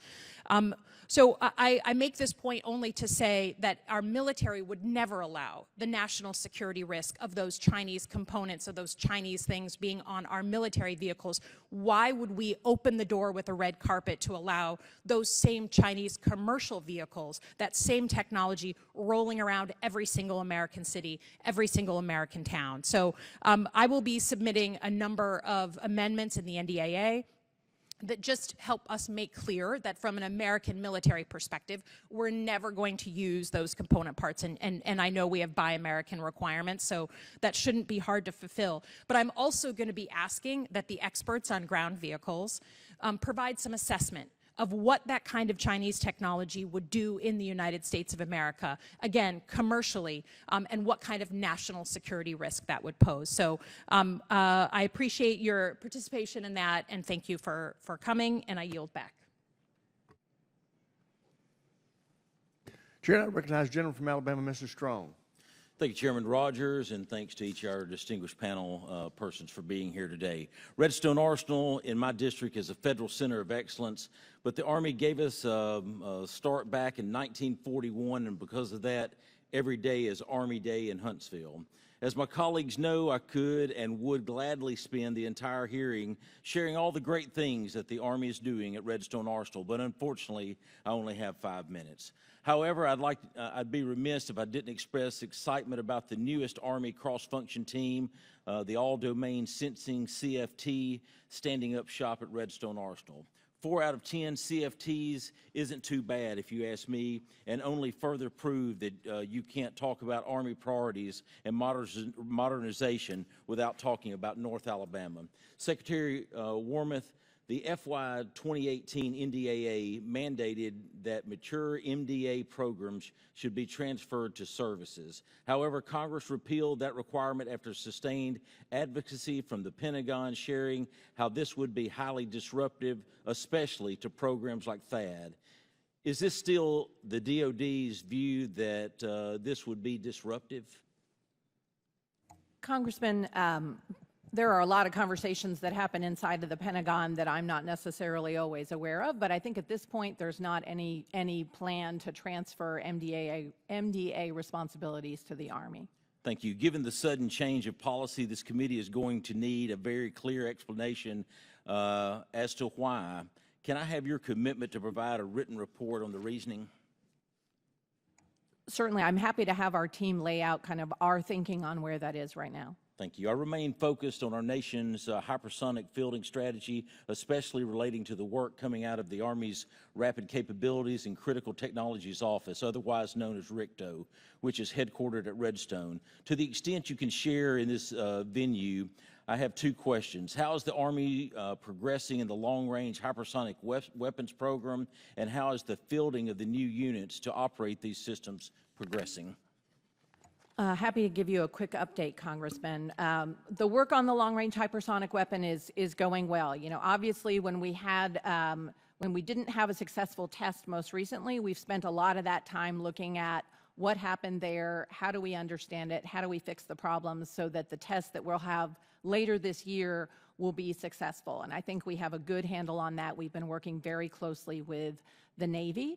In the meantime, the unit out at JBLM that will eventually get the round, the hypersonic round, has been training with their ground equipment, and so they're going to be ready to go just as soon as we get that all up round to them. I don't know, Chief, if you want to add. Yeah, I just was out, Congressman, and went through that unit, and they're ready to go. They're actually training, and whenever we get the missile to them, which I think will be shortly, they're going to be ready to go. That's what we'd like to hear. Secretary Wormuth, General George, I want to applaud your efforts and that of the Sergeant Major for your support of the Army's efforts in the space domain. The space mission area is only continuing to grow as proven by the stand-up of Space Force. However, as you both know, the Army is still the top user of space in the Department of Defense. It is my understanding that several months ago, the Army approved the elevation of space operations career field from a function area to a branch. I have 3 questions. What is the status as to where the Army stands with the space branch? When can you expect it to roll out? What help do you need from this committee to help? Sorry, Congressman, we work closely with our colleagues in the Space Force. As you said, we're the biggest consumer of space-based capabilities. In terms of sort of the specifics that you'd asked about, I'd like to take that question for the record and get back to you unless the chief wants to add something. Yeah, I'll just add, Congressman, because I just was, General Gainey we were just having this discussion, actually. So we haven't, and right now we're analyzing. Obviously, space is very, very important to us. There are several branches right now or functional areas like in military intelligence, certain aspects of air defense, artillery, and signal, and all of those that have been going back and forth. And so what we're trying to determine, if we do, go with a branch, what is it going to look like and how are we going to do that? But we're invested in space, and we'll continue. And I will tell you that we're growing that with what we're doing, like for our multi-domain task forces. That all have a space component in there, so it's critically important, and we are happy to come talk to you about how we're looking to move forward. Gentleman's time's expired. Chair, and I recognize the gentleman from New York, Mr. Ryan. Thank you, Mr. Chair. Thank you both for being here. Just want to build on many of the questions, actually, particularly around innovation and modernization. I feel like in the last few years, we've really seen and experienced a preview of what, God forbid, we were to fight a major war, what it would look like, particularly between Ukraine and Russia, some of the TTPs there, and then even just over this weekend, what we saw in the way that in an unprecedented attack in and of itself, but also the employment of attritable drones and various other means by Iran against our ally Israel. Based on all of that, what are you all at a high level taking away from, I think in some ways it's an opportunity for us to, without our own forces directly engaged, learn and quickly, urgently adapt. So what are the high level takeaways there? And then specifically, can you talk about how that ties into Project Convergence and what you see coming out of that in terms of technology and command and control specifically and sort of JADC2? I know that's a lot there. Start with you, Madam Secretary, please. Thank you, and I'll make sure to be concise so that the chief has time. I think lessons learned from Ukraine, from what we're seeing right now with Israel, validate in a lot of ways the programs that the Army has been investing in recent years. The incredible importance of integrated air and missile defenses. We saw how important that was this weekend. The Army is investing in that in very significant ways. The importance of UAS and counter-UAS in a transparent battlefield. Again, since 2020, we've invested over $3 billion in UAS and counter-UAS. We need to do more, and we need to do it more quickly, as we've talked about quite a bit. The importance of long-range fires. Again, whether it's precision strike missile, whether it's our mid-range capability that is ground-launched and has a mobile seeker that allows us to hit ships, incredibly important. I think all of what we've seen in Ukraine and what they've done with the Russian Navy underscores that. And let me turn it to the chief. Yeah, I would say broadly, Congressman, that you're going to have to be mobile and low signature on today's battlefield, which really affects everything else, and why we're starting with the network. I think everybody has seen that American equipment works really well. So I think that is, and what is good about that is our partners and allies that are buying that same stuff, and we're using it, and helps with our interoperability, magazine depth. I think we've covered that a couple of times of how important that is. So we could go on for a long time about lessons learned, and we're really focused on that. What can we 3D print, for example? How can we use added manufacturing and telemaintenance so that we can reduce our logistical footprint that's out there. But we're looking at this in every warfighting function and really across all what's open source, and what's at the more higher end. EW is another one. We're learning, the electromagnetic environment is changing, almost on a daily basis. And so how do we adapt to that? I appreciate that. To push you a little bit, can you give a few specific examples of, with speed and urgency, some new programs? And I spoke about convergence in JADC2, but if there are other things that, I know it's a quick turn, but we've now had a few years of this, are there specific investments in this year's budget that you think directly speak to the high level points that you rightly brought up? I'll mention a couple. We're actually adjusting our network right now and doing that inside what we're changing from, and what we were talking about is not dragging around big antennas and having server stacks. So we're making those kinds of things, and so we're investing in other capabilities. We're also buying other short-range reconnaissance UAS. You'll see other aspects in our budget. The same thing on counter UAS. So there are things where PRISM is an example for long-range fires. I mean, we could go down. A lot of what we were, like the Secretary said, producing is what's going to work on today's battlefield, anywhere it's going to deploy. And I think on the smaller systems, UAS, counter UAS, those are the ones that we need to, I think, pour a little more fuel on the fire on those. And Congressman, I would just add also the integrated battle command control system that's going to tie together a lot of the air and missile defenses. That kind of capability allows us to be able to share data not just across Army platforms, but with other services, and I think that's going to be critical for JADC2. Gentleman's time has expired. Chair, I recognize the gentleman from Indiana, Mr. Banks. Thank you, Mr. Chairman. Secretary Wormuth, is race a factor in admissions to the Army's officer candidate school? To be honest, Congressman, I'm not sure off the top of my head. We basically are looking for the best qualified, diverse folks to come into our officer corps.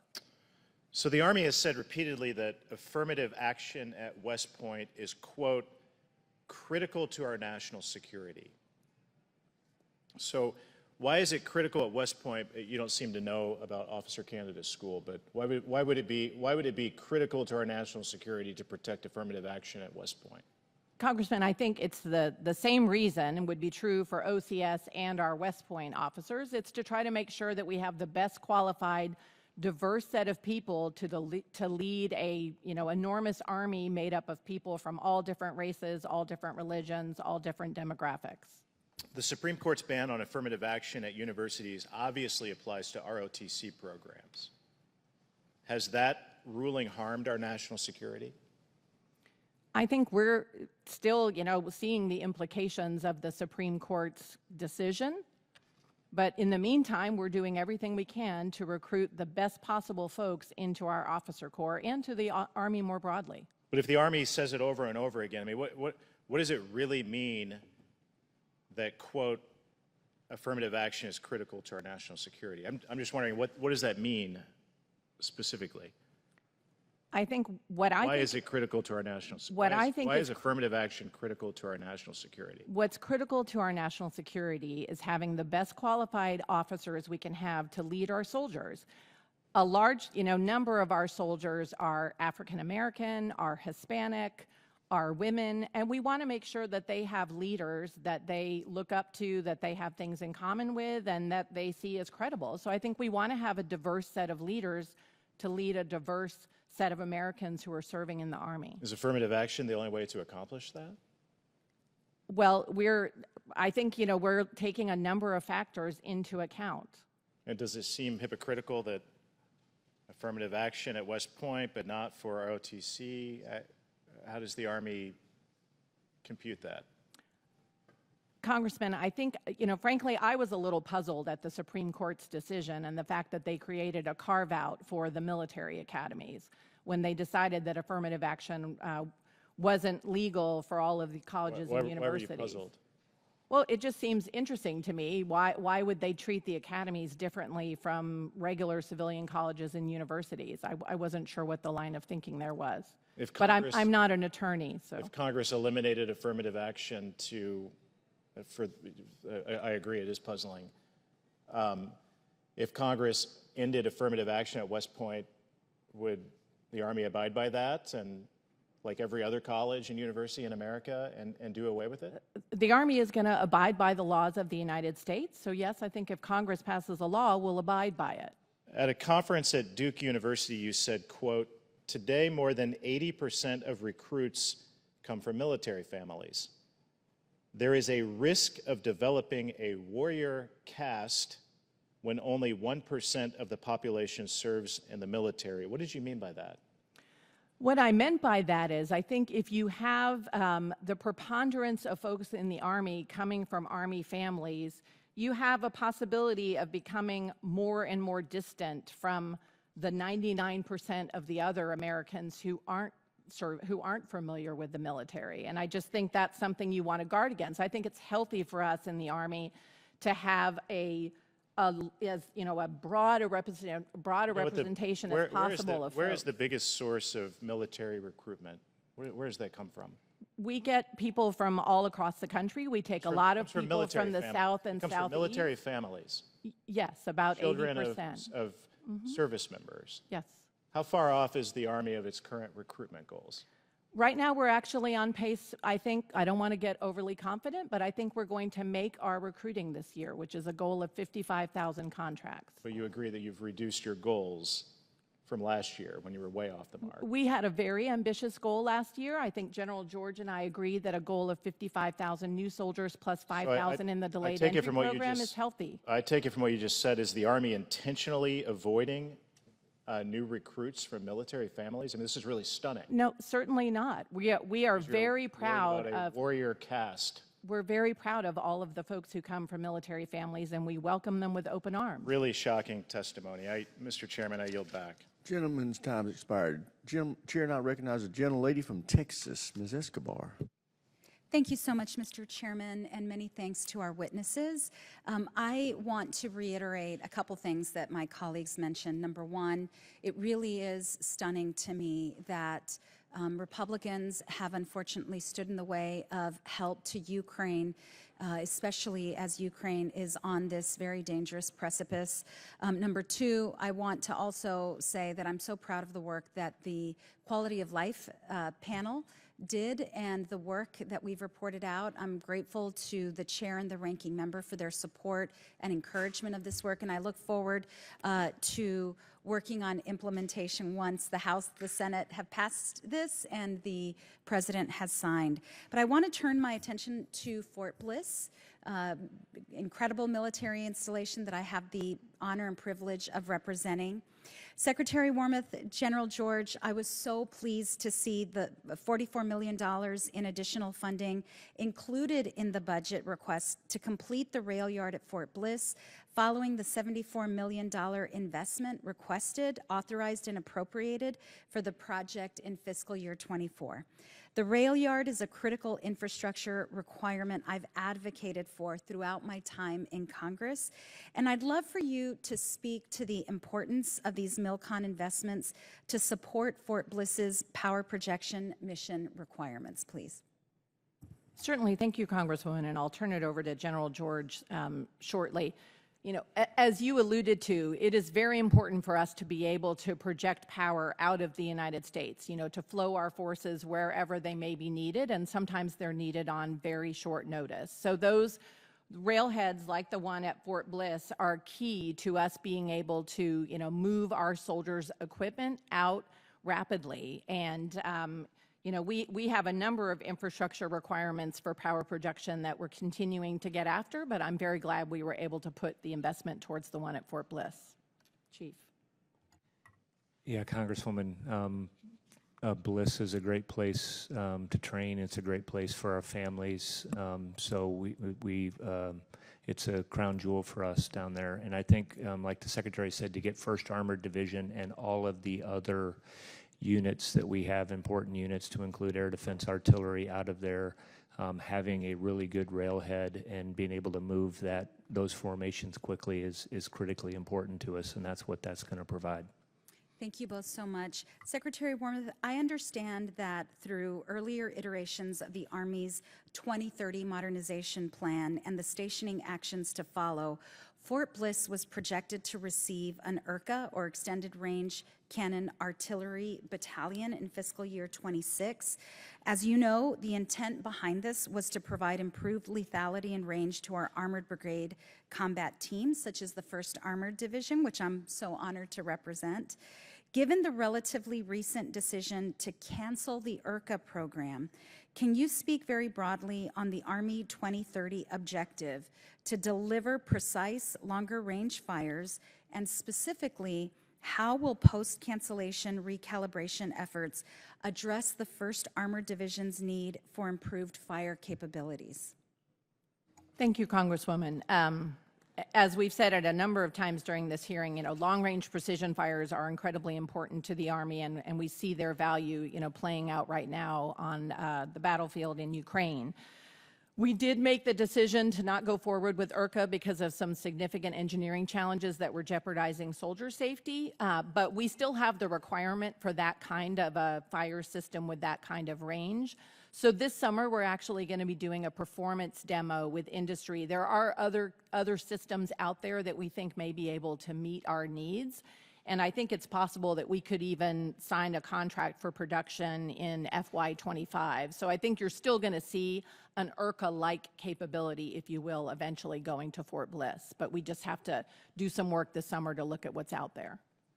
Okay, thank you both so much. Appreciate it. Just about out of time. I yield back. Gentlelady yields back. Chair, and I recognize the gentleman from Florida, Mr. Wall. Thank you, Mr. Chair, Madam Secretary, General George. Thank you for the meeting a few days ago. I just want to talk to you for a moment about recruiting and the crisis that we're in particular junior ROTC programs in our high schools.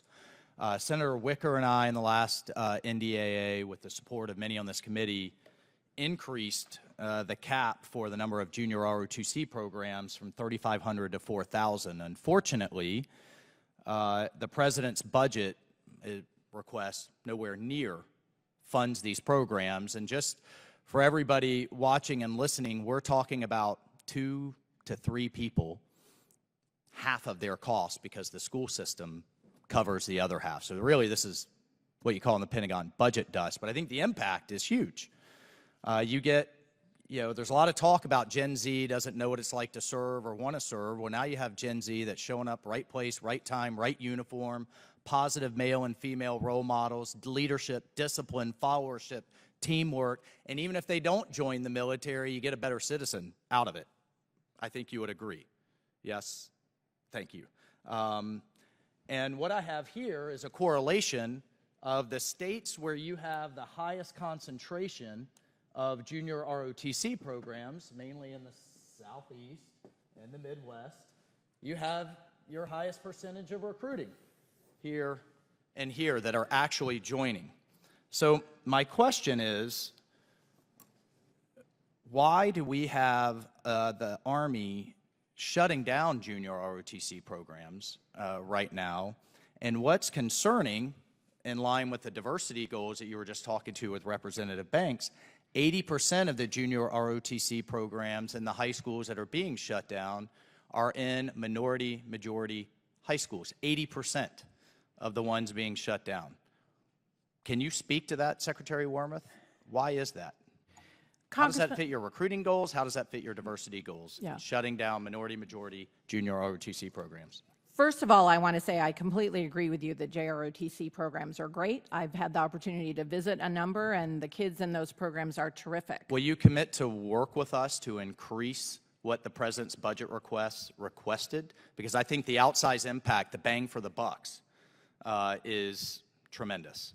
Yeah, I think if there's a way to get additional funding for these programs, that would be helpful to us. The limiting factor is funding, and then also instructors, finding people, who are qualified and who... We also broadened in the last NDAA the type of people that can serve as instructors and increase their pay. But please continue. That's helpful because in many cases, frankly, Congressman, it's the instructors and the availability of instructors that can be a limiting factor. And you'll recall there was, I think, a a series of news articles looking at some very unfortunate circumstances where we had instructors engaging in very inappropriate ways with some of those cadets. So we want to make sure we have the right people, you know. Absolutely. But I think those are outliers. I think the vast majority I of agree. ROTC are continuing to serve. Absolutely Just in agree with that. the interest of time, please take a hard look at the programs you're shutting down and where.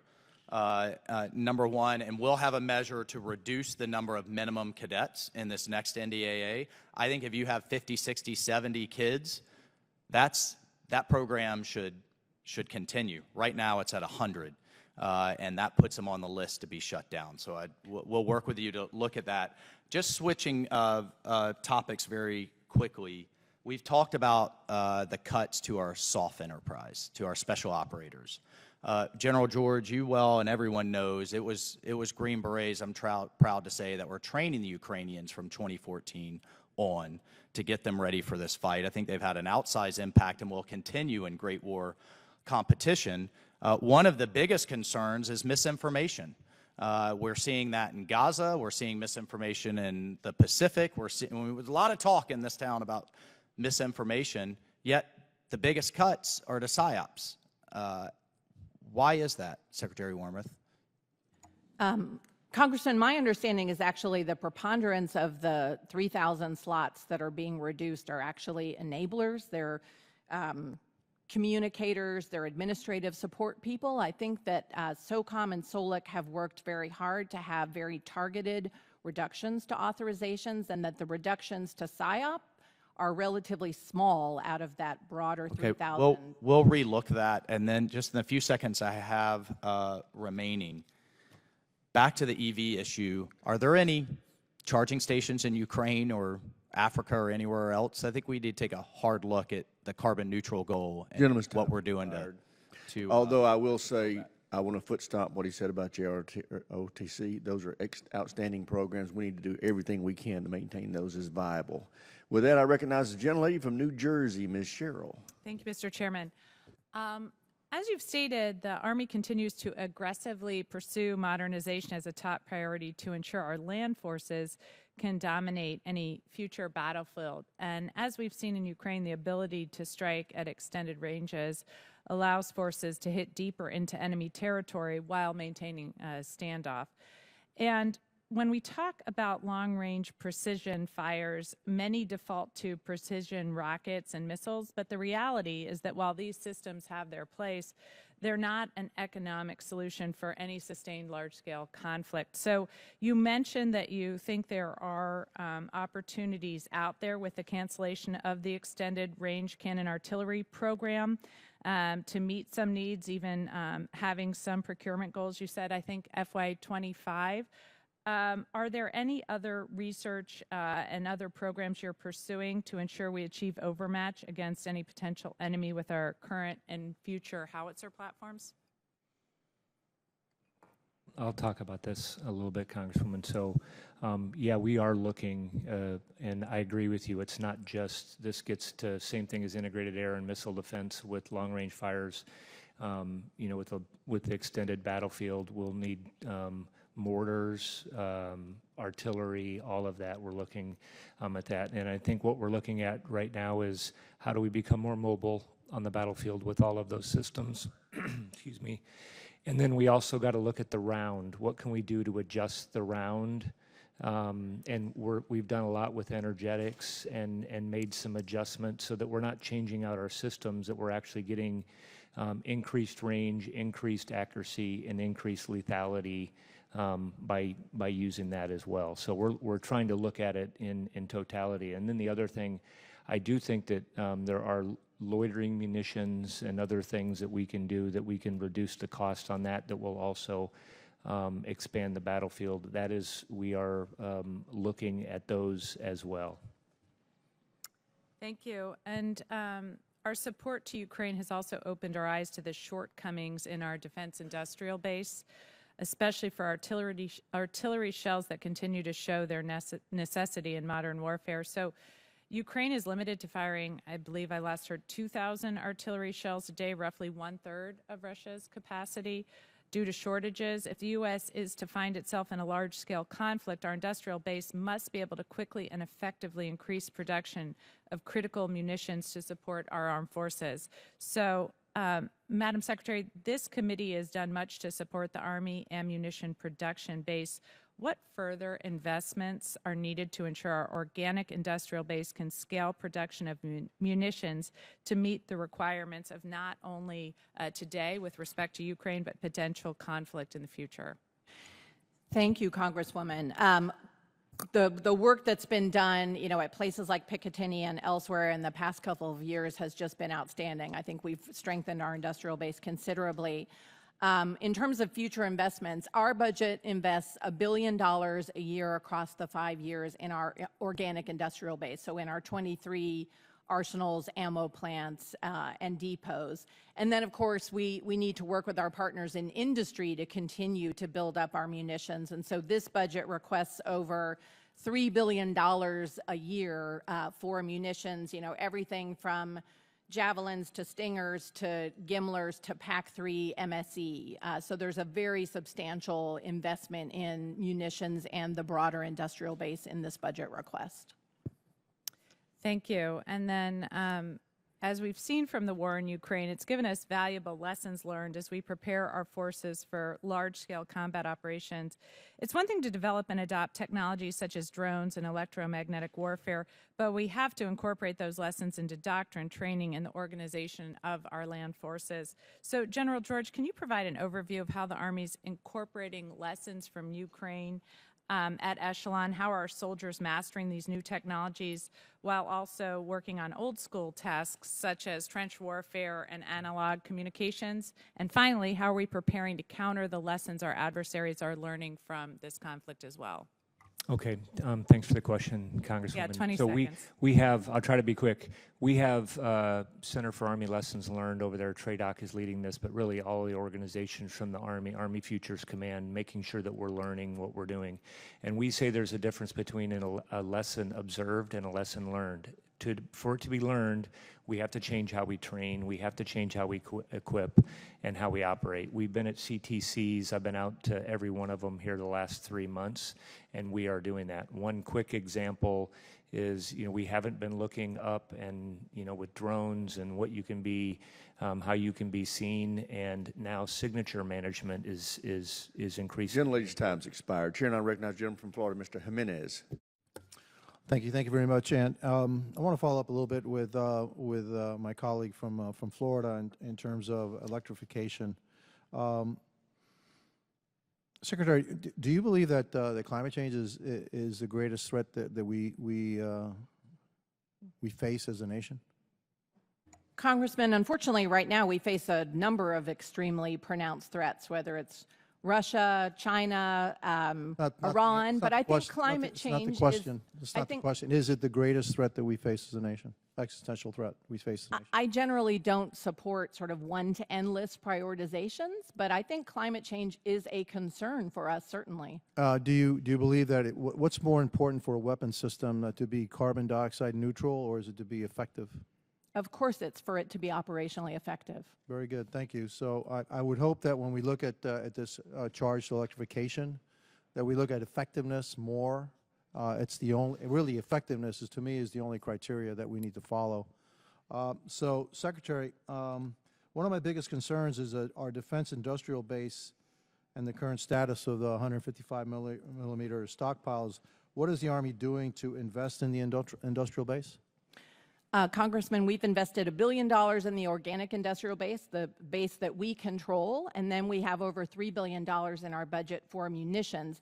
I think the biggest thing that would be really helpful is if the Congress is able to pass the supplemental, we will be able to get up to the target we've set of 100,000 rounds per month of 155 millimeter shells. If the supplemental doesn't pass, we won't be able to reach that target. Well, I think we agree on that. I actually support the supplemental, or at least parts of the supplemental. I mean, the ones to me that concerns me, the benefit that I get from the supplemental is that we help our allies, but we also help our industrial base, and we need to ramp up our industrial base really quickly. And obviously, you're concerned with our stockpiles of the 155 millimeter. Yes. Yes, I'm very supportive of, investing that money so that we can build up those stockpiles. What is the size of the current Army? Right now, I believe we are at 452,000 active duty soldiers. Is that big enough to deal with the threats that we're facing all over the world? We've been able to meet the combatant commander requirements. Yes, we have, but General George and I are committed to increasing the size of the Army, in particular the active component. By how much?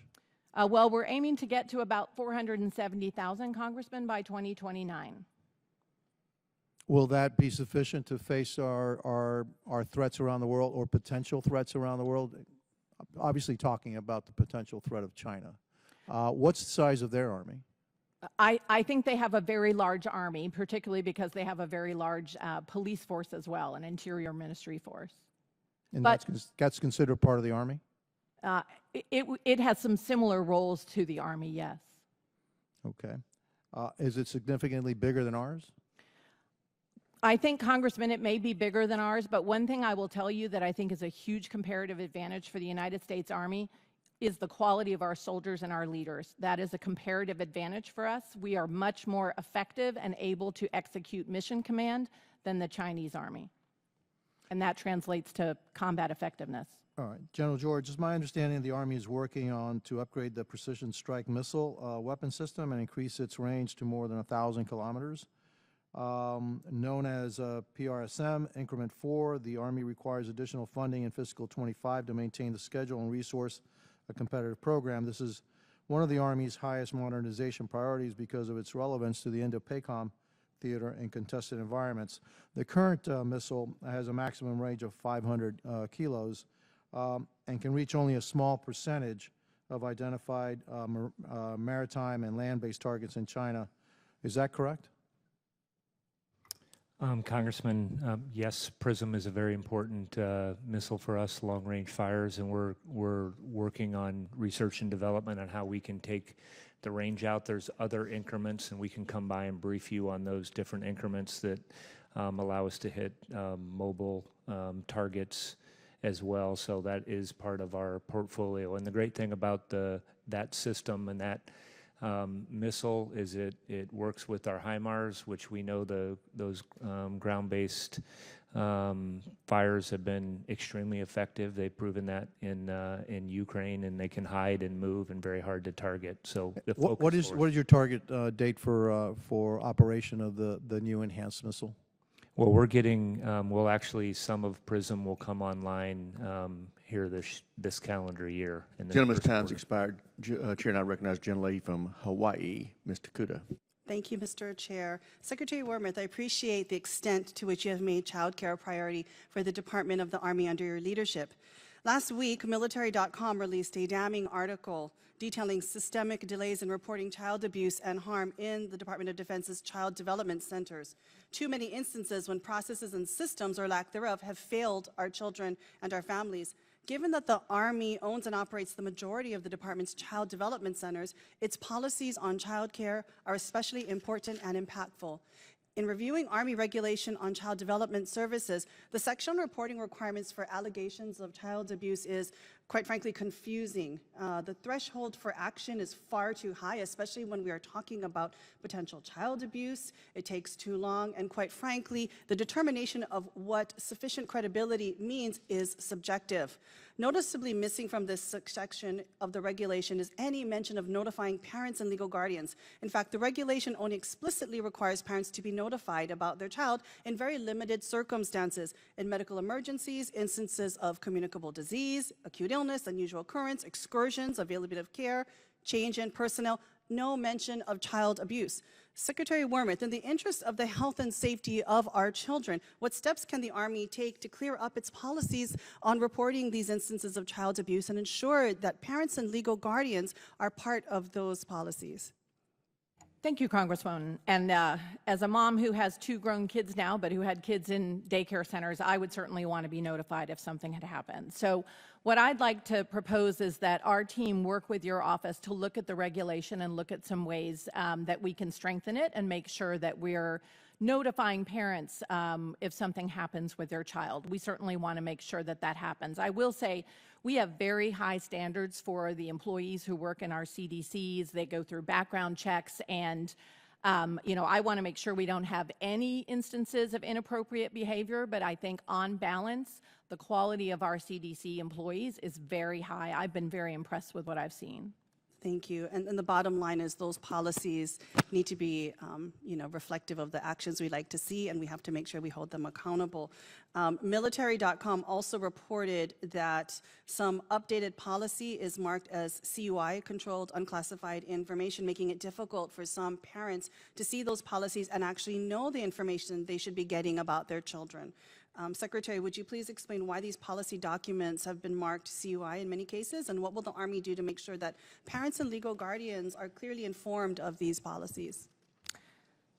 As I'm sure you know, Congressman, CUI I think stands for basically, unclassified information. It's, but it is official purposes. But we want to make sure that parents understand what our policies are and have access to that information. So I'm confident we can find a way to make sure that our regulations and policies are available for parents, and we can be transparent with them. Thank you. We'd like to remove as many barriers as possible for parents to know how their children are doing in the care that they're receiving. One last issue I'd like to flag is the fact that the regulations rely significantly on individual garrisons to implement standard operating procedures, meaning there is no clear, single, unified standard. Not only does this create a patchwork of procedures for reporting incidents, but it also makes it harder, quite frankly, to track these issues more broadly between garrisons. Secretary, what is the department doing to implement a clear, unified standard for documenting incidences of all kinds at Army Child Development Centers, especially for those incidences involving child abuse? Congresswoman, what I'd like to do is take for the record that question so that I get back to you with accurate information. I do think we want to have a clear, consistent standard for all of our CDCs, but I also want to emphasize that I think there's every installation is different. Every installation has different programs. So my goal would be to try to make sure we have a clear standard, but we still give our garrison commanders flexibility so that we can tailor to what makes sense to their area. Thank you. I look forward to those responses. And while we all want flexibility, bottom line is we all want our children to be safe. I cannot understate how absolutely unacceptable all of these things are that were in the article that's happening even in my hometown of Hawaii, and how important it is that the department act quickly to fix these issues that were raised in the story itself. This is a broken trust. And for the state of readiness we've been talking about today, for our military men and women to do their jobs, they need to trust that their families as well are also safe. And I worry that if we don't act quickly, and we don't aggressively enough tackle this issue about how we keep our children safe in child care institutions, we erode that trust and make it even harder to recruit and retain the talent that we need. Thank you, Mr. Chair. I yield back. Gentlelady's time's expired. Chair, and I recognize the gentleman from Texas, Dr. Jackson. Thank you, Mr. Chairman. I appreciate it. Thank you to our witnesses for being here today. Really appreciate your time. The Army's at a pivotal moment in time right now where we must modernize our force to meet the challenges of a future conflict, but we need to assure we are leveraging our investments in the right way. With our strategic focus on the Indo-Pacific, we must prepare and adapt for the vast ranges and contested battle spaces in which we will operate. In the Army's aviation investment rebalance announcement, I was happy to hear that you both are fully committed and dedicated to the future long-range assault aircraft and the Bell V-280. As you both certainly know, I've been one of the chief advocates here in Congress for the Army's aviation modernization efforts. I think we all understand that this new aircraft is a massive leap ahead in terms of capability, flying twice as far and twice as fast compared to the helicopters it will replace. General George, I would like to ask you, can you assure us that the Army has an ironclad commitment to this program? And can you describe in some detail how the new capabilities provided by this platform will be advantageous to our operational forces, and why it's so critical to the future of the Army? Sure, Congressman. It is a leap ahead technology. I think it's going to change how we're able to insert forces on the battlefield and do a plethora of missions with this. It's also going to give us the ability, what we've been working with is as far as other launched effects that could come with this program. So it's going to provide us significant capability. We are committed to it, and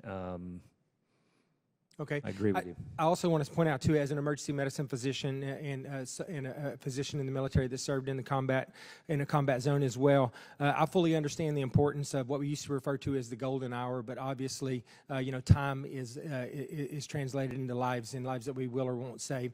With the Indo-Pacific in particular, obviously, there's going to be some long medevac distances, and I believe that some of these B-280s are going to be outfitted specifically for that mission, and I think that I can't reiterate how important that's going to be in a future conflict to be able to get someone from the point of injury on the battlefield to the next higher level of care. And I think that this platform is right now the only thing that's going to be able to do that. In the budget request for this year, it looks like there's a roughly $1.26 billion included for future long-range assault aircraft development. General George, can you speak to that funding? What that funding will provide for future long-range assault aircraft program, and is it the amount of funding? Is it the right amount to keep this program on track and on schedule to field the first operational unit in FY30? Yeah, I think it is the right amount, Congressman, to make sure that we, keep everything on track and keep moving forward. And like you said, and I mentioned just a couple of missions, this will be this aircraft with its speed and its legs, how far it can fly, will be a multi-mission aircraft for us, and it's important that we get it into the force as soon as we can. Well, thank you. As a member of this committee, I'm committed to doing everything I can to make sure that we stay on track and you have everything you need to make that happen, because I believe in it as well.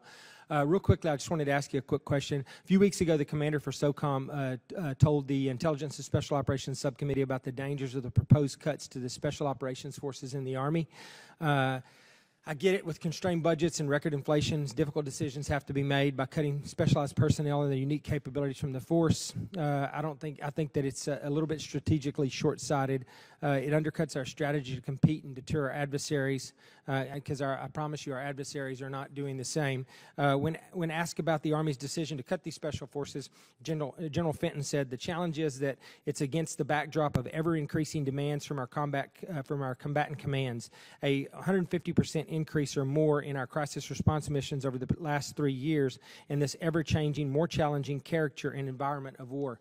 And I agree with him on that. I think things, with the new focus on the Indo-Pacific and the continued focus on counterterrorism and the global war on terrorism, I don't think that's going away. I've been briefed on this topic, and I was told not to worry about it because it's not the operators that are being cut. It's just the soft enablers or those positions. I just want to reiterate that I think that those enablers have a lot of extra training when they're with these units, and they're very special in their own regard, and I don't think they can be easily replaced or interchanged. And so I wanted to ask you, what are your thoughts on this number? What can you tell me what the level of risk is that we're absorbing by cutting these 3,000 soft personnel during a time where conflicts are growing worldwide? Again, we left it up to SOCOM to look specifically at these cuts, Congressman, but actually the enablers that they were cut were the least deployed that we had units that we had in the Army, and we are still Gentleman's supporting time's soft expired. Chair now around the recognizes world. gentlelady from Sir. Virginia, Ms. McClellan. Thank you, Mr. Chairman. Madam Secretary, you may recall that last year we had a conversation about childcare, and you've gotten a couple questions I want to follow up on today.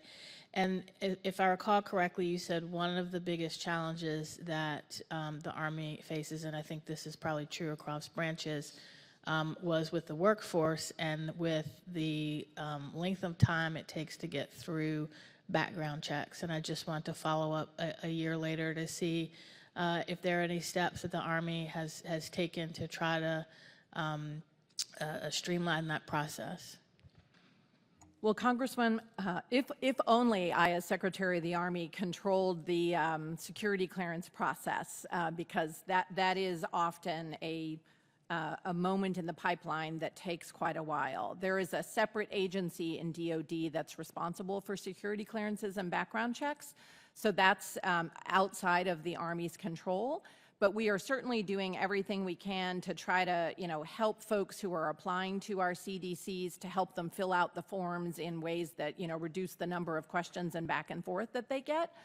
But the background check continues to be, a bit of a long pole in the tent. At the same time, I will just say to Congresswoman Takuta's points, that security clearance is important. We do want to make sure the people we hire are I don't safe. doubt, I don't doubt that. I know. I think if it is the largest challenge to filling these child care centers, over the past year, I've spent a lot of time either visiting bases across the, not just the Army, talking to CDC providers, talking to service members, and it is a critical issue that I hear.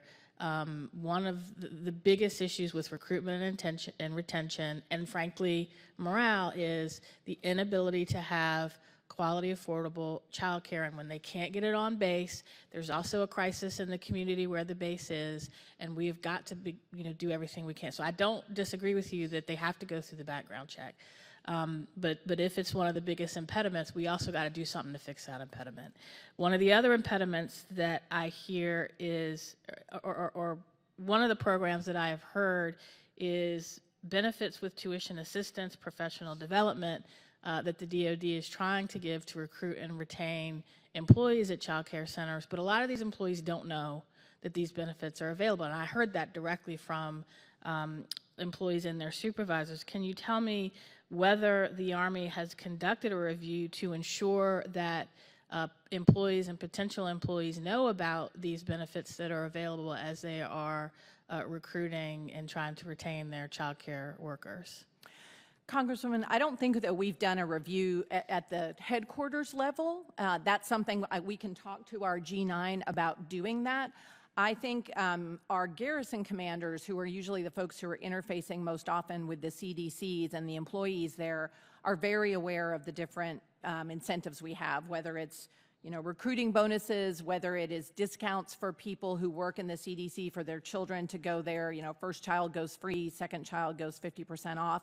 Our garrison commanders are, I think, very familiar with those, but we can certainly look at how we can do more to get that message out. I'd suggest you do that because there are a lot of people that just don't know. Given the developing Russia-China partnership, we've seen it's more important than ever that the U.S. work with its allies to deter threats, and obviously this weekend was a perfect example of the importance of that. Can you elaborate, either of you, on how the Army has sought to deepen its ties with partner nation militaries at all levels, from industrial base coordination to technological interoperability and multilateral training? A couple things I'd highlight on that, Congresswoman, and then turn it over to General George. First, we have something called Security Force Assistance Brigades. We have 5 of those. They're each aligned to a combatant command. So, for example, the SFAB in the Indo-Pacific works with 12 different partner countries there doing amazing things. On the industrial base, we are going to be, the Australians are going to be co-producing Gimler's missiles for us. And then another program I would highlight is the terrific state partnership program that our Army National Guard has with countries all around the world that does training. So those are just some examples. Thank you. I'll just, 88 state partnership program, just to plug for the Guard and what they're doing. And every time I go to Romania, what I hear, the first thing I hear is Roll Tide. So I know they're having an impact over there. The Secretary mentioned AUKUS Pillar 2. That's something that we're working with both the Australians and the UK. Gentlelady's time's expired. Chair, I recognize the gentleman from Missouri, Mr. Alford. Thank you, Mr. Chair, and thank you, Ranking Member, for this important hearing today, and thank you for our witnesses. As our witnesses know, my district hosts the Army's Fort Leonard Wood Home to Training and Doctrine Command Maneuver Support Center of Excellence under the leadership of Commanding General Beck. The Maneuver Support Center of Excellence is the only location for soldiers and Army leaders to hone their expertise as engineers, military police, chemical, biological, radiological, and nuclear CBRN specialists. Later this week, sappers at Fort Leonard Wood will compete in the annual Best Sapper competition. I encourage everyone to watch on Fort Leonard Wood's Facebook page, U.S. Army Fort Leonard Wood. It starts this Friday. Ought to be good. I want to thank, in particular, the Army, and personally thank you, Secretary Wormuth, for going to Fort Leonard Wood, for your attention that you have paid to this distinguished installation. In the President's budget, $144 million is now dedicated to advanced individual training barracks at Fort Leonard Wood. Thank you so much. It's great news. It's going to mean a lot for our soldiers. Additionally, the Quality of Life Panel, which I was a part of, released a list of recommendations last Thursday that will dramatically improve the livelihoods of soldiers and their families all over the world and across the military, and I want to personally thank General Bacon for having me on this panel and for his leadership. I'm excited for these recommendations to serve as a foundation of the fiscal year 25 NDAA. We have the opportunity now to take care of the service members who take care of our nation, and I know we're going to do the right thing. The Army is also going through changes related to its structure, and I'm supportive of the Army's efforts to do that to meet our new challenges. However, I encourage the Army to ensure that as it changes, it continues to support the communities that in turn have supported the Army for so many years. Secretary Wormuth, as the Army does restructure, it's cutting military police battalions and engineer units. It's going to affect Fort Leonard Wood. Fewer positions in these specialties will mean fewer soldiers over time attending basic training at Fort Leonard Wood. It's going to disproportionately impact the rural community around the installation compared to that of other installations, and I will submit to you it already is. Is it feasible to plus up the number of soldiers attending basic training at Fort Leonard Wood to ensure that the community is not too adversely affected? Congressman, first of all, we look at our Army force structure and how it's arrayed every year through the total Army analysis process that we use. So we will continually be looking at that to include at places like Fort Leonard Wood. I do want to note, and we have, in the restructuring that we've done, we were looking at authorized spaces, basically spaces, not faces. And at Fort Leonard Wood and at many of our installations around the country, the actual number of soldiers right now is below the number of authorizations. So it is possible, and the reason I'm hesitating a little is because I don't have Fort Leonard Wood's kind of footprint in my mind in terms of numbers, but in many of our major bases, by the end of the next 5 years, the number of actual soldiers at Fort Leonard Wood may be higher than what you have now, in part because in so many places due to the recruiting challenges, we're actually below the number of authorizations. Do you have a percentage of that increase? I just, again, don't have those numbers off the top of my head, but us? we can get them to you, absolutely, because we do have them. Can you talk about the changes that the Army is making to the Army's Criminal Investigation Division? I know we've talked about this in my office, and the impacts it will have across the Army and also at Fort Leonard Wood, where CID agents get their training. Absolutely, and our CID agents get terrific training at Fort Leonard Wood. Again, I was pleased to be able to see a lot of what the installation offers when I was there. Broadly speaking, what we're trying to do with CID, and a lot of this came out of the commission that looked at everything that happened at Fort Hood in the wake of Vanessa Guillen's murder, we are essentially transforming at least 60% of our CID agents to civilians. So it won't be a fully military force anymore. And I think one thing that's going to do is improve the level of professionalism, the level of experience that our agents have, which is really important, I think, particularly given the importance of their investigative role. So that's broadly what we're doing with the transformation, but happy to have Director Ford come and talk with you in more detail if you'd like. I would love to have a discussion with Director Ford personally. Thank you so much. And again, thank you, Secretary. And General, thank you for your service to our nation. I invite you to Fort Leonard Wood anytime. Would love to accompany you there. All right. I yield back. Gentleman yields back. The chair now recognizes the gentleman from New Mexico, Mr. Vasquez. Thank you so much, Mr. Chairman. Thank you, Secretary Wormuth, General George, for taking the time to speak with us today. I have the privilege of representing New Mexico's 2nd District, home to White Sands Missile Range, the birthplace of America's Missile and Space Program, and the Department of Defense's premier research and testing facility. As you both know, White Sands is one of the department's most valuable assets, but it's not receiving the prioritization and attention that it deserves from the Army. Rural installations such as White Sands face unique challenges to provide sufficient and adequate and modernized housing for service members and their families. During my visit to White Sands this year, I spoke with base leadership about how they're currently at over 90% capacity for their on-base housing and are struggling to meet housing demands. Unfortunately, the Army's own calculations don't recognize that White Sands is reaching maximum capacity because the formula only counts uniformed personnel who are living on base and does not count additional civilian and contractor workers who also live on base. Because the Army marks White Sands at a significantly lower capacity, the base faces greater challenges getting the resources needed to modernize, expand, and improve its housing conditions to meet actual demand. Secretary Wormuth, Would you say that updating outdated housing for service members is a top priority in this budget request? Yes, we've put a lot of money towards barracks. We've also put a lot of money towards new homes, for example, or renovating family homes. What could the people of White Sands expect from this $2.1 billion, I believe, per year to achieve safe quality housing over the next year if this budget request is granted? Well, the $2.1 billion is focused on barracks exclusively for unaccompanied soldiers, so it's not going to get after some of the housing issues. I think, Congressman, what I would suggest is that we look specifically at White Sands and see if, in fact, we are, for some reason, not appropriately, thinking about soldiers plus civilians and contractors. I think, we can certainly look into that with you. Thank you so much. I really appreciate that, Secretary. And that is a challenge that we continue to face because we do have a mix of both civilian, contractor, and of course enlisted personnel that rely on on-base housing that currently is not being met. Many of the buildings at White Sands Missile Range were also constructed in the years following World War II, including much of the housing, and decades later, on-base housing is in dire need of upgrades. Last year, I was proud to help secure Section 2833 in the FY24 NDAA, which terminated all waivers that allowed for unsatisfactory housing to ensure that all Army housing adhered to current living standards, particularly surrounding square footage per soldier. Secretary, given this, how exactly does the Army intend to go about improving housing given this new directive? Congressman, we're looking at a few things, to include looking at the design, for example, of our housing, of our barracks in particular.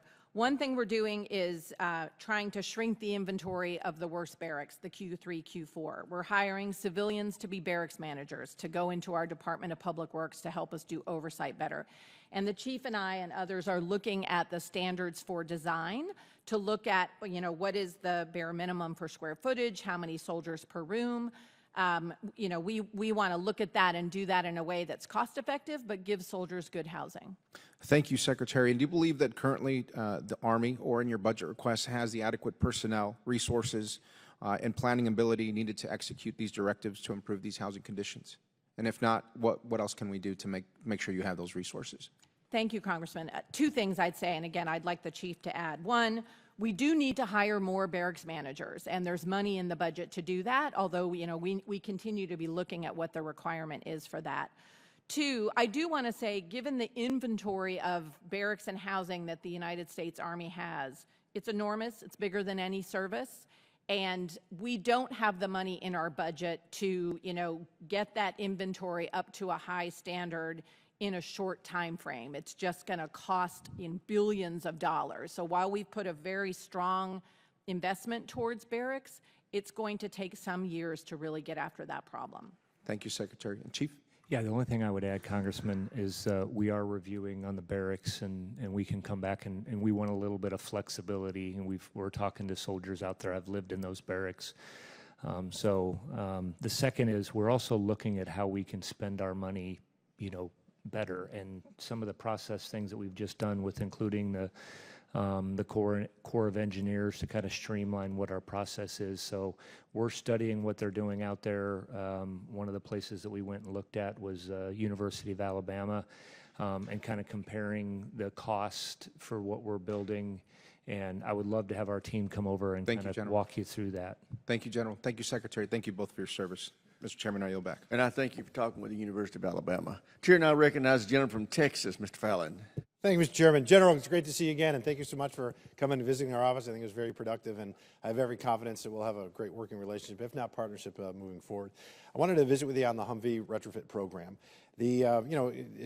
Some people may not know that IEDs posed a great threat to Humvees, and to mitigate that, we created another issue, which was it's susceptible to rollovers, as you know. Unfortunately, there's been 349 rollovers. Over 700 soldiers have been injured, and tragically 130 have been killed. And so when I read the base budget request, I have to admit, I was a bit befuddled, because it was a request for $45 million, and it was even more so confusing to me because it was published after the Assistant Secretary for Acquisitions told Inside Defense, and I quote here, "The core issue with the program's speed and volume is Congress isn't appropriating enough money." And I have to take offense to that. I have a sliver of anger, bewilderment, and bafflement, because for 3 straight years since I've been in Congress, in a bipartisan fashion, in a bicameral manner, we have appropriated 4 times as much as what the Army has asked for. So please help me help you. I think it's feasible to do it within 5 years. There's going to be NDA language that will be written in to do that, because we're talking about soldiers' lives. So General and Madam Secretary, help us please do the right thing, and can we count on you? Madam Secretary and then General George.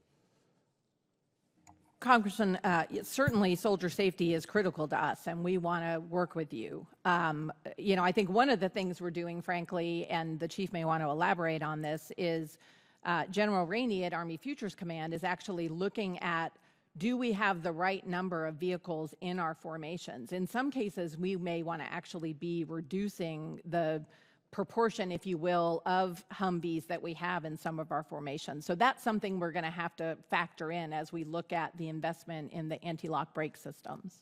Thank you. I would say it's a safety issue. Yes, we're focused on it, and we appreciate all the assistance that you've provided. To Red River Army Depot is critically important to us, and this kind of gets to the larger discussion that we've been having today. And I think that that workforce, I think what we need to look at is, and I think we talked about this a little bit, is how we, what is the next projects, what are the things that we're going to need to do just based on the skilled workers that we have there, and the capability. And that's where I think even beyond this, that we need to start looking longer term. Yeah, to keep that hot, and also to retrofitting as opposed to buying new ones saves about $8 billion. And when you have the the kind of budget crunches that we're facing, that's a good thing. What I also wanted to visit with you both about is what I really feel is an absolute existential threat to our national security, which is the recruiting crisis. And I do think it's a crisis. Every once in a while, we might not hit a number, but when it's year over year, it's getting to be, we have to ring the alarm bells. So I think it's an all hands on deck. The $1.1 billion in increased marketing is a good step. What we all want is, we don't want to just throw money at an issue. We want, and we really need measurable results. So I want to visit with you on, Madam Secretary, is talk about how we can measure some of these new, because I do think we need to be innovative and creative, quite frankly, and need to be committed to addressing this. And so what, if you could share with us kind of a comprehensive plan as to how to address this, looking at it in some new ways, and how we're going to measure it. Certainly, Congressman. First of all, while I don't want to be overconfident because we have 6 more months left in the fiscal year, if we continue to perform the way we have in the last few months, I think there's an excellent chance that we will make our recruiting goal this year of 55,000 soldiers and 5,000 in the delayed entry program. So the things that the Army has been doing in the last year and a half, I think, are starting to work. And one of those has been the Future Soldier Prep course, which is done exceedingly well. We have a soldier referral program, the additional marketing that you talked about. I don't know if you saw our commercial during the March Madness tournament. All of that, I think, is starting to bear fruit. But to your point Is about— that with Coach Krzyzewski? Coach K, yes. Yeah. Exactly. And we've got more ads, I think, that will be rolling out in August of this summer. But to your point about metrics and the broader transformation, that is critical. And the chief and I made a series of decisions last fall to transform our recruiting enterprise. One of them was to give us an analytical capability to actually understand what we're doing that's working and what's not working. Because frankly, before that, it was a little bit throw spaghetti at the wall. Like double up on what's working, ditch what's not working, and we're not going to succeed at every innovative and new idea that we have. And I think that we can do some help. We can provide you some help as well. We're drafting legislation right now to compel in institutions of learning, high schools and colleges, if they receive federal funds, to give access to our recruiters, to mandate that. Thank you very much. I yield back. Gentlemen, his time's expired. Chair now recognizes the gentleman from Nevada, Mr. Horsford. Thank you, Mr. Chairman, and to the ranking member. The Army's 23 arsenals, depots, and ammunition plants play a critical and crucial role in supporting the warfighter through sustaining readiness requirements across the joint force. In my district, it includes the Hawthorne Army Depot, which, apart from storing conventional munitions, has been tasked with demilitarizing and disposing of unserviceable, obsolete, and surplus munitions. On March 20th, the EPA released a proposed rule to revise the standards for the open burn, open detonation of waste explosive. This rule affects 67 Resource Conservation and Recovery Act OBM facilities, including Hawthorne Army Depot in my district. even though the installation currently has permits until 2029 and 2023. The proposed rule would require the implementation of identified viable alternatives in lieu of OBOM. This means that no matter the cost, OBOM facilities must evaluate and reevaluate whether safe alternative technologies are available, and facilities must use those alternatives. EPA is estimating that this rule could cost the installations between $6 million to $28 million annually. For rural installations such as the ones in my district, this amount of money is just staggering. I don't have to tell you that smaller installations, which often have little to no active duty, receive much less attention than their larger counterparts. So I worry that this rule will only exacerbate that issue. While I understand the need to invest in alternative technologies and address the environmental impacts these practices cause, I'm concerned that this rule will have wide implications for installations such as Hawthorne. Secretary Wormuth and General George, are you aware of this proposed rule and the impacts that it will have on Army depots across the United States? Thank you, Congressman. Yes, I am broadly aware of that EPA rule on open burn facilities, and certainly I think you are correct. It could have significant implications for Hawthorne. So I think this is something that we need to look into to better understand precisely what those impacts would be. I would like to have our Army Materiel Command, which oversees our arsenals and depots, look into that and be in touch with your staff, because I think we want to understand what those implications are. As you said in your statement, in some cases we've been able to find alternative technologies to allow us to do that kind of demilitarization in a different way. But I think this is something we need to dig into a little more, and we would do that with you. Well, I would like to work with you on that to address this issue, so that installations such as Hawthorne are not adversely impacted by this proposed rule. So I'll follow up with you. Also, as you know, Hawthorne, which is housed on over 140,000 acres and provides an explosive storage capacity of 7,685,000 square feet. Can you please outline the steps that you're taking to address the special requirements and funding needs of the smaller rural installations in order to ensure proper maintenance and readiness at these crucial sites? Certainly, in broad terms, I can do that.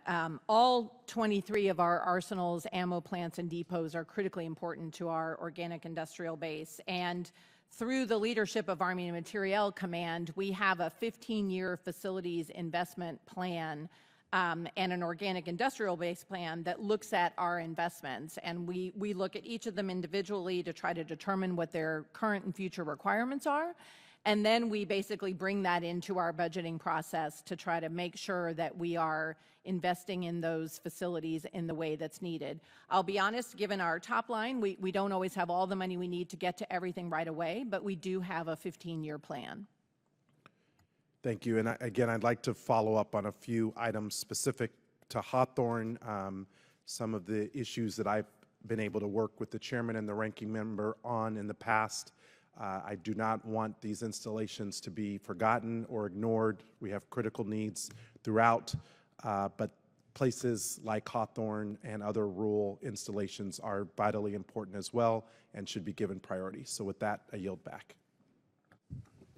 Gentleman yields back. Chair not recognizes the gentleman from Georgia, Mr. McCormick. Thank you, Mr. Chair.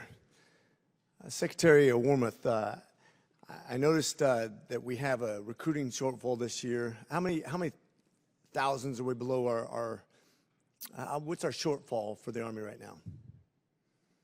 Well, Congressman, right now we're again, I don't want to be overconfident, but we are on track, I think, to make our recruiting goal this year, which is 55,000 new contracts plus 5,000 individuals in what we call our delayed entry program.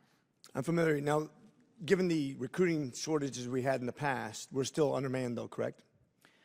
Well, we're able to meet all of the requirements that the combatant commanders had levied on us. We would like to grow, absolutely. General George and I want to see our end strength come up, and our plan is to have our end strength be at 470,000 by 2029. And you're at 452,000, but is that 452,000 manned right now, or do you have a shortfall? It is manned right now. Okay. I mean, yes. Our Very good. authorizations are above that, but we are manned at 452. Gotcha. And I noticed a couple things. First of all, the former sergeant major of the Army still owes me 100 push-ups for not making his goals last year when we made a bet on it. I always say that it's because the Army doesn't have as good a commercials as the Marine Corps, but that's just my opinion. Obviously, the barracks conditions has something to do with morale and retention. I was in Marine Corps barracks in Camp Lejeune recently. I saw some really bad ones and some really, really good ones. There's a disparity as we continue to build towards something better. One thing I noticed in Georgia, though, Fort Stewart is really bad right now. I'm sure you're aware right now, but one of the recent analysis showed that there was brown faucet water, moldy ceilings, raw sewage on the bathroom floors. This is for the 3rd Infantry Division at Fort Stewart. What are we doing to improve that, and what can we expect for a timeline? Congressman, that's what the $2.1 billion investment is all about. You know, we are trying to reduce the inventory that's Q3, Q4 as quickly as possible. So we're going to be investing in, you know, construction of new barracks. We're investing in sustainment at 100%, which we haven't done in years and years. We're hiring new barracks managers. And we have a whole process where, like, you know, the Fort Stewart garrison commander and division commander can weigh in and basically hold up their hand and say, you know, we are in dire need. But we are investing a lot of money to try to get after that exact problem. Good. I'll look forward to updates on that. I know one of the things we noticed with forward reconnaissance, General, we're using drones now, autonomous drones for forward looking in place of reconnaissance. I think it's great because we used to always say about force recon that you are swift, silent, and totally surrounded. So this is a better technology for outward looking technologies that we can use to give a battlefield update real time. Is the Army fully committed to this, and do we need to do something in Congress to accelerate that program to save lives and form the battlefield better in the fog of war? I think we get that that's where we have to go, Congressman, that we are investing in that at every level. I think that we're going to have for reconnaissance. And it's also joint because we're looking at the space assets that are out there from the Space Force. So I think we're learning those lessons and we're moving forward and trying to do it quickly. So are we dedicated to that as a priority, or do you think that's lower on the priority as far as the, obviously you guys need a lot. Everybody needs a lot right now. We have a worldwide challenge, whether it be in different multiple arenas, funding allies that are fighting wars. Is this a priority? I think it is a priority. There's 3 areas that we've asked for that I think we need to have more flexibility, and that's with UAS, counter UAS, and EW. It's going to change. We're buying off a blue list, which is all U.S. stuff right now. I think that we can produce those things. I think all of those systems. I think we do need a little bit of flexibility to move stuff from R&D immediately into procurement, and we could certainly use your help doing that. Great. And then final question has to do with what's going on over in Ukraine. Obviously, Ukraine's being outshelled about 10-1. A large portion of their munitions are going to come from us and our sustained support. Obviously, a lot of the munitions we send to Ukraine are going to be replaced here in America. About 68%, I believe, is the recent statistic I heard. Is our failure to get this package done to help Ukraine in what they're trying to do against an age-old adversarial opponent, do you think that's hampering your efforts to do what you need to do, be prepared for the next war, by us not passing what we need to get done over in Ukraine? Short answer to that is yes. We need a supplemental to build our magazine depth and replace equipment. Gentleman's time's expired. Chair, and I recognize the gentleman from North Carolina, Mr. Davis. Thank you so much, Mr. Chair, Madam Secretary General. Our service members, and especially Army personnel, are forced to cope with substandard and often toxic feeding systems.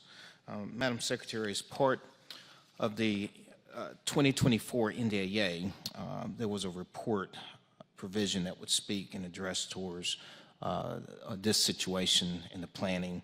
Can you give any update in terms of the status of this? Congressman, I'm sorry, did you say feeding? Yes. Okay. Sure. We are very focused on trying to make sure that our soldiers have access to quality food. And we have had some challenges in the last year, but here's what we're doing about it. First of all, you know, we are investing in things like meals on the go that soldiers can, go and grab and take home to their barracks later to prepare. We are building food kiosks that are, again, have, a great variety of food. I actually saw one of our food kiosks at Fort Cavazos recently. We're also bringing in food trucks when soldiers are sometimes away from their DFACs. So I think all of that is going to improve the quality and sort of availability, if you will, of food for our soldiers. But we're also engaged in a broader effort really to try to transform our DFACs and have them be more like college campuses in terms of the quality of and variety that they offer and also the hours that they're available. So we have a lot of work that we're doing on our food strategy. Okay. Can I jump in on that one, Yes. Congressman, just because I've been eating at all of those. I mean, I think outside, everywhere we've changed, people want quick food, they want healthy food, and they want really flexible hours. I mean, I think we're seeing that, and what we need to do is do the same thing on our installations. And I think you're going to see some really big changes here in the next year in how we're approaching exactly that. And the Secretary mentioned a couple of the things that we're looking at doing, and some of this is getting some outside help and looking at how industry is doing it. But I think we're going to make some changes here real soon. Very positive. And could you speak specifically in terms of the field program out? Yeah, well, I think every location is going to be a little bit different. So it depends on how spread out everything is and what they want, what their access is to off base. And kind of like the Secretary said, it's more like campus style dining. It's going to be a little bit different. We've had a kiosk, for example, that they opened up, and we partnered with DECA, which was the commissary, to put the food in there, and they're very, very popular, to the point where they had 300 people showing up a day, and a couple days later there was 1,800 people. And so we think we got the right strategy. We're just going to have to implement it at every different location. Okay. I'm super proud of Fort Liberty, and especially headquartered there at Special Operations Command. General George, how's the Special Operations Command making up for what we would lack in sheer volume of personnel in terms of equipment and greater efficiency and precision itself? Yeah, I mean, I would just like to overall talk about Fort Liberty in general. We got USASOC there, but we've also got 18th Airborne Corps. We've got the 82nd Airborne Division. I mean, there's a lot that's there at Liberty. We're getting ready to invest with some additional multi-domain task force is going to go there. So obviously very, very important to us. And there's a lot of innovation. I mean, I could probably go on for a good long time about what we're doing down at Liberty right now, but they're really helping us to innovate. USASOC specifically with like high altitude balloons or small UAS. So it's really across all the warfighting functions. I mean, we're one big Army, and that we're a big piece of that. And Army makes up a big part of SOCOM in total. Well, thank you so much, Mr. Chair. Yield back. I thank the gentleman. Chair now recognizes the gentleman from Florida, Mr. Gates. Secretary Wormuth, there's train and equip money requested in this budget, right? Certainly, Congressman. And the train and equip mission in Niger is owned by the Army, right?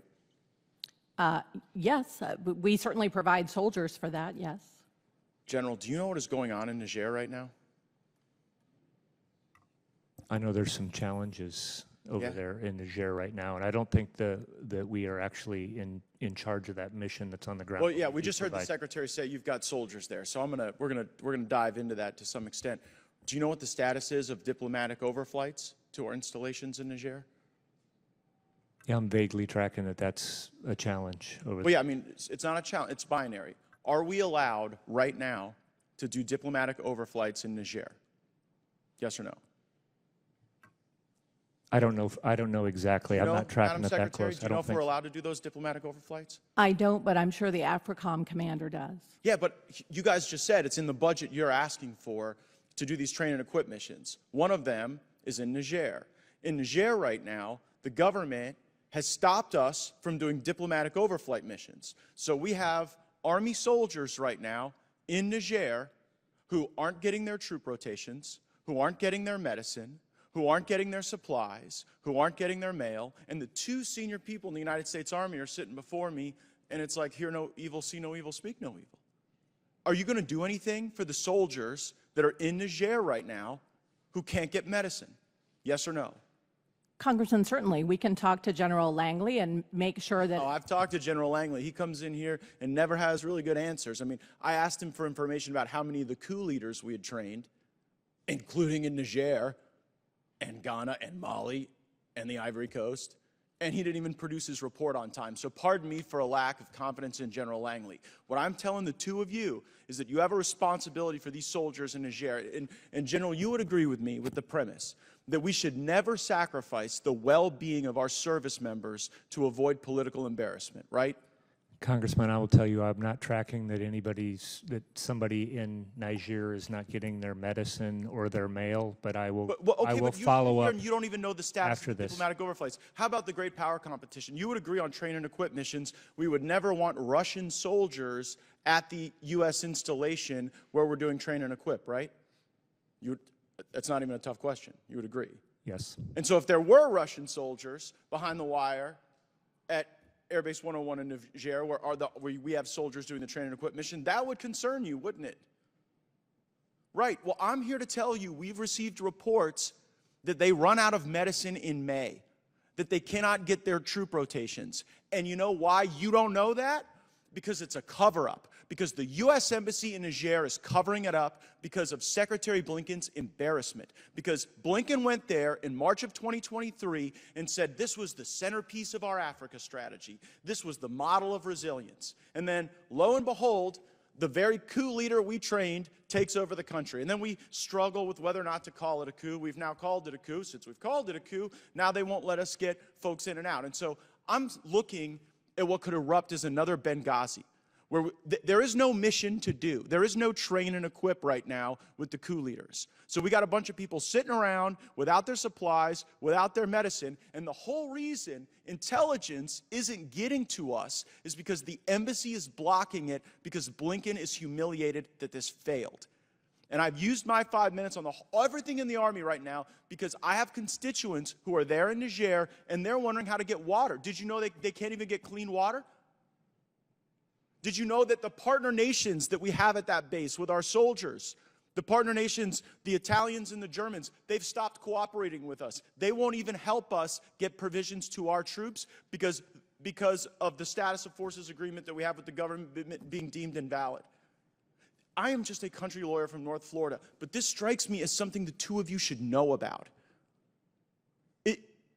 I get the blank stares, but Secretary Wormuth, can I take as your commitment that you are going to leave here and you're going to see to the well-being of these folks in Niger and that they can get the rotations and the medicine they need? Certainly, I will make sure they're getting the medicine and the water that they need. Yes, Congressman. Great. Mr. Chairman, I have a number of unanimous consent requests. First, an article from Politico. It's like a bad movie. U.S. officials who helped train Nigeri troops reel from coup. Without objection, so ordered. Russian troops arrive in Niger as military agreement begins, and from the BBC. Without objection, so ordered. Uranium, Niger termination of U.S. military ties followed accusation of Iranium deal, March 17, 2024, from the Wall Street Journal. Without objection, so ordered. Gentleman's time's expired. Chair, I recognize the gentleman from California, Mr. Carbajal. Thank you, Mr. Chair, and thank you both Secretary Wormuth and General George for being here today.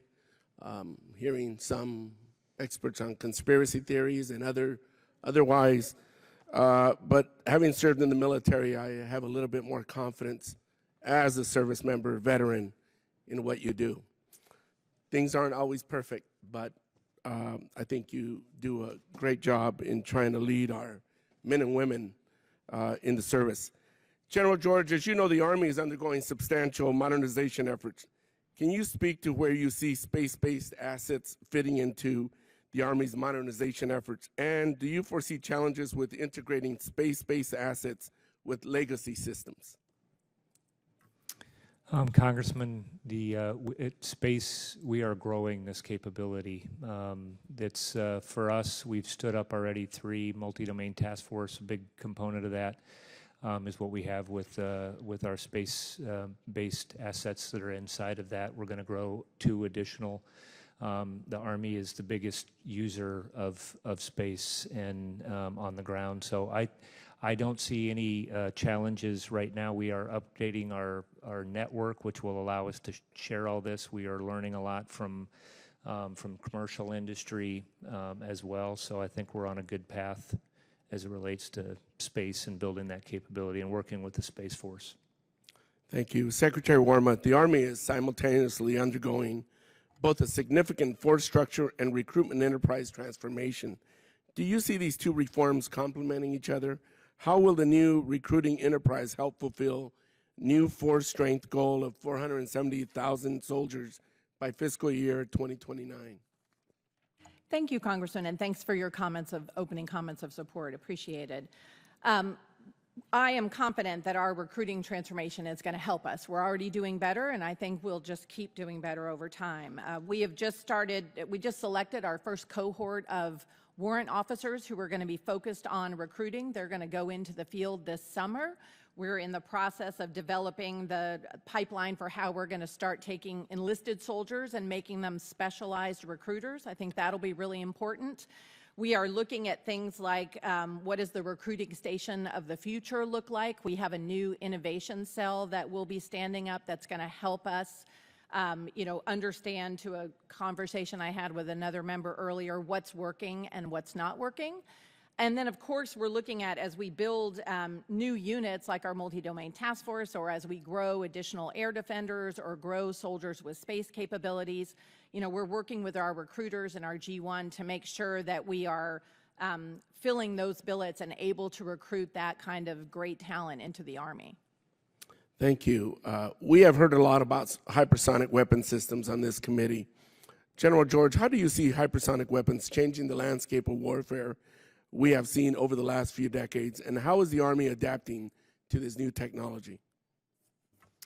Congressman, I think hypersonics is an important capability. It's going to be another arrow in our quiver. It's not one answer. There's other aspects of long-range fires that we will use, but I think it's an important capability, provides extra range and could go after critical targets, but we're going to need the whole portfolio to be successful. Thank you. It seems that each year cases of military sexual assault continue to happen despite military leadership saying that they will address this issue. I know the cases of sexual assault in the Army have dropped compared to other service branches, but what is the solution to getting our hands around this? This is an issue that's been around forever. Military brass always says we're dealing with it, we're doing our best. What is the solution? Congressman, first of all, I would say, this is a national, unfortunately, problem, sexual harassment and sexual assault, not an exclusively military one, but we are really focused on it. And I will tell you, one of the things I think that's going to help us significantly get our arms around it and start doing more to prevent those kinds of incidences is by adding some new training for our soldiers at basic training. A lot of our soldiers come in today and they just don't understand kind of the basic right and wrong, what consent means, what boundaries are. We need to teach our soldiers to respect each other and to say no. And starting this fall, we're going to be adding some training into basic training so that every new soldier that comes into the Army learns about that. And then we've also, on the response side, our Special Trial Counsel's office has reached full operational capability, and they are starting to prosecute those kinds of cases. That organization reports directly to me, and I think that will help restore some Gentleman's trust. time's expired. Thank you. Here, I recognize the gentlelady from California, Ms. Jacobs. Thank you, Mr. Chairman. Secretary Wormuth, General George, I wanted to follow up actually on some of where my colleagues, Mr. Walton and Mr. Jackson, left off regarding some of the proposed cuts to the SOF community. I specifically want to know about the impacts to civil affairs teams who represent the department's capability to do stabilization operations, understand the information space and civilian environment, and engage in strategic competition. This capability is particularly important to the DoD's implementation of the Global Fragility Act, which has civil affairs teams deployed to coastal West African states. So given all this, can you explain the rationale for cuts to civil affairs? Certainly, Congresswoman. First of all, I am a huge believer in civil affairs.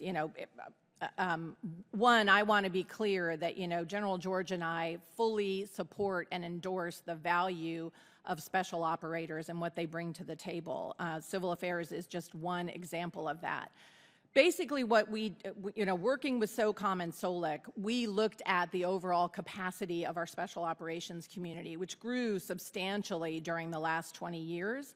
And we basically ran a series of analysis that looked at a conflict with Russia, a conflict with China, and also looked at what did we need to be able to compete during peacetime. And what we found was we had some excess capacity, essentially. So we have made some trims. As I said to another gentleman earlier, 65% of the 3,000 comes out of enablers. So it's a small number of reductions in the civil affairs authorizations, but we still need that overall capability. It's important. Can I add one thing? A lot of our capability on civil affairs, when I've deployed Iraq, Afghanistan, came out of the Guard and the Army Reserve, and so none of those cuts came out there as well. So I think we need to remind everybody, if we're going to go do something that's very consequential for our nation, it's going to be a total Army that's going to go do it. And we do have those capabilities. So when we're looking at all of these things, we try to look at, that's why we call it total Army analysis. We're trying to look at the depth of our formation. I understand, and I think when it's, a big conflict, that will be the case. But one of the things I'm concerned about is that AFRICOM's already an under-resourced command. So I was wondering, in your assessments of these cuts, do you have any analysis on how this would impact civil affairs positions in AFRICOM's AOR? And in particular, I've heard concerns that potentially Cote d'Ivoire might not be able to have a civil affairs presence after these cuts. And, especially as the coastal West African states are so important for the Global Fragility Act, how will you mitigate these impacts, especially in those areas? Congresswoman, I think the way I would say that is we worked with SOCOM and SOLEC to look at the overall capacity. With what is still there after the cuts, it will be up to, say again, the AFRICOM commander to decide where to allocate those. So I think if there's a pressing need in Cote d'Ivoire, there's still going to be a capability to be able to be provided there. Those kinds of decisions about where to send our civil affairs folks generally comes from the combatant commander. It's kind of a gift map request. So if AFRICOM wants to do that and working with the Joint Staff, we do support with Guard and Reserve and active duty. I mean, we look at a total Army solution. If something is important, and we're obviously, as a Title X supporter, we're directed to do that mission, we'll do it. Great, thank you. I appreciate that. I'd like to turn to the implementation of the Civilian Harm Mitigation and Response Plan. As part of this, the department established the Center of Excellence and committed to achieve full operational capacity by FY 2025. Can you discuss the progress in achieving this capacity and how the department is ensuring staffing reflects a range of service branches? Certainly. We have established the Center of Excellence. As I'm sure you know, Mike McNerney is the director of that center. He has a military deputy director and I believe a civilian deputy as well. The different services have contributed to staffing that center, and as far as I know, everything is on track, and that they are already working with the combatant commanders to provide advice and counsel where needed. Great. Well, we will follow up with you on implementation of the CHIMRAP as it continues, because it's a priority for all of us. We passed a lot of the enabling language in last year's NDA. So thank you so much, Mr. Chairman. I yield back. I thank the gentlelady. I wanted to ask Secretary Wormuth, over the last 3 years, the Army's requested about half of the funding required to sustain Army modernization goals. I'm hoping that that's not a resetting of the baseline, and that's just been dealing with funding constraints.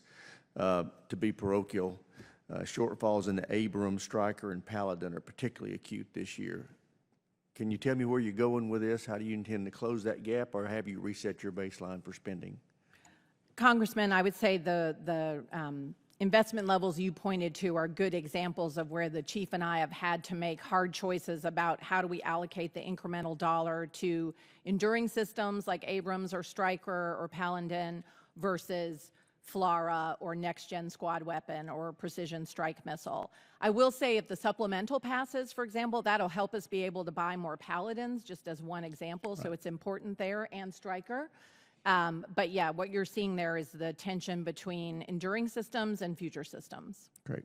Thank y'all. Y'all both been very helpful. We appreciate you being here, appreciate your service to our nation, and with that, we are adjourned.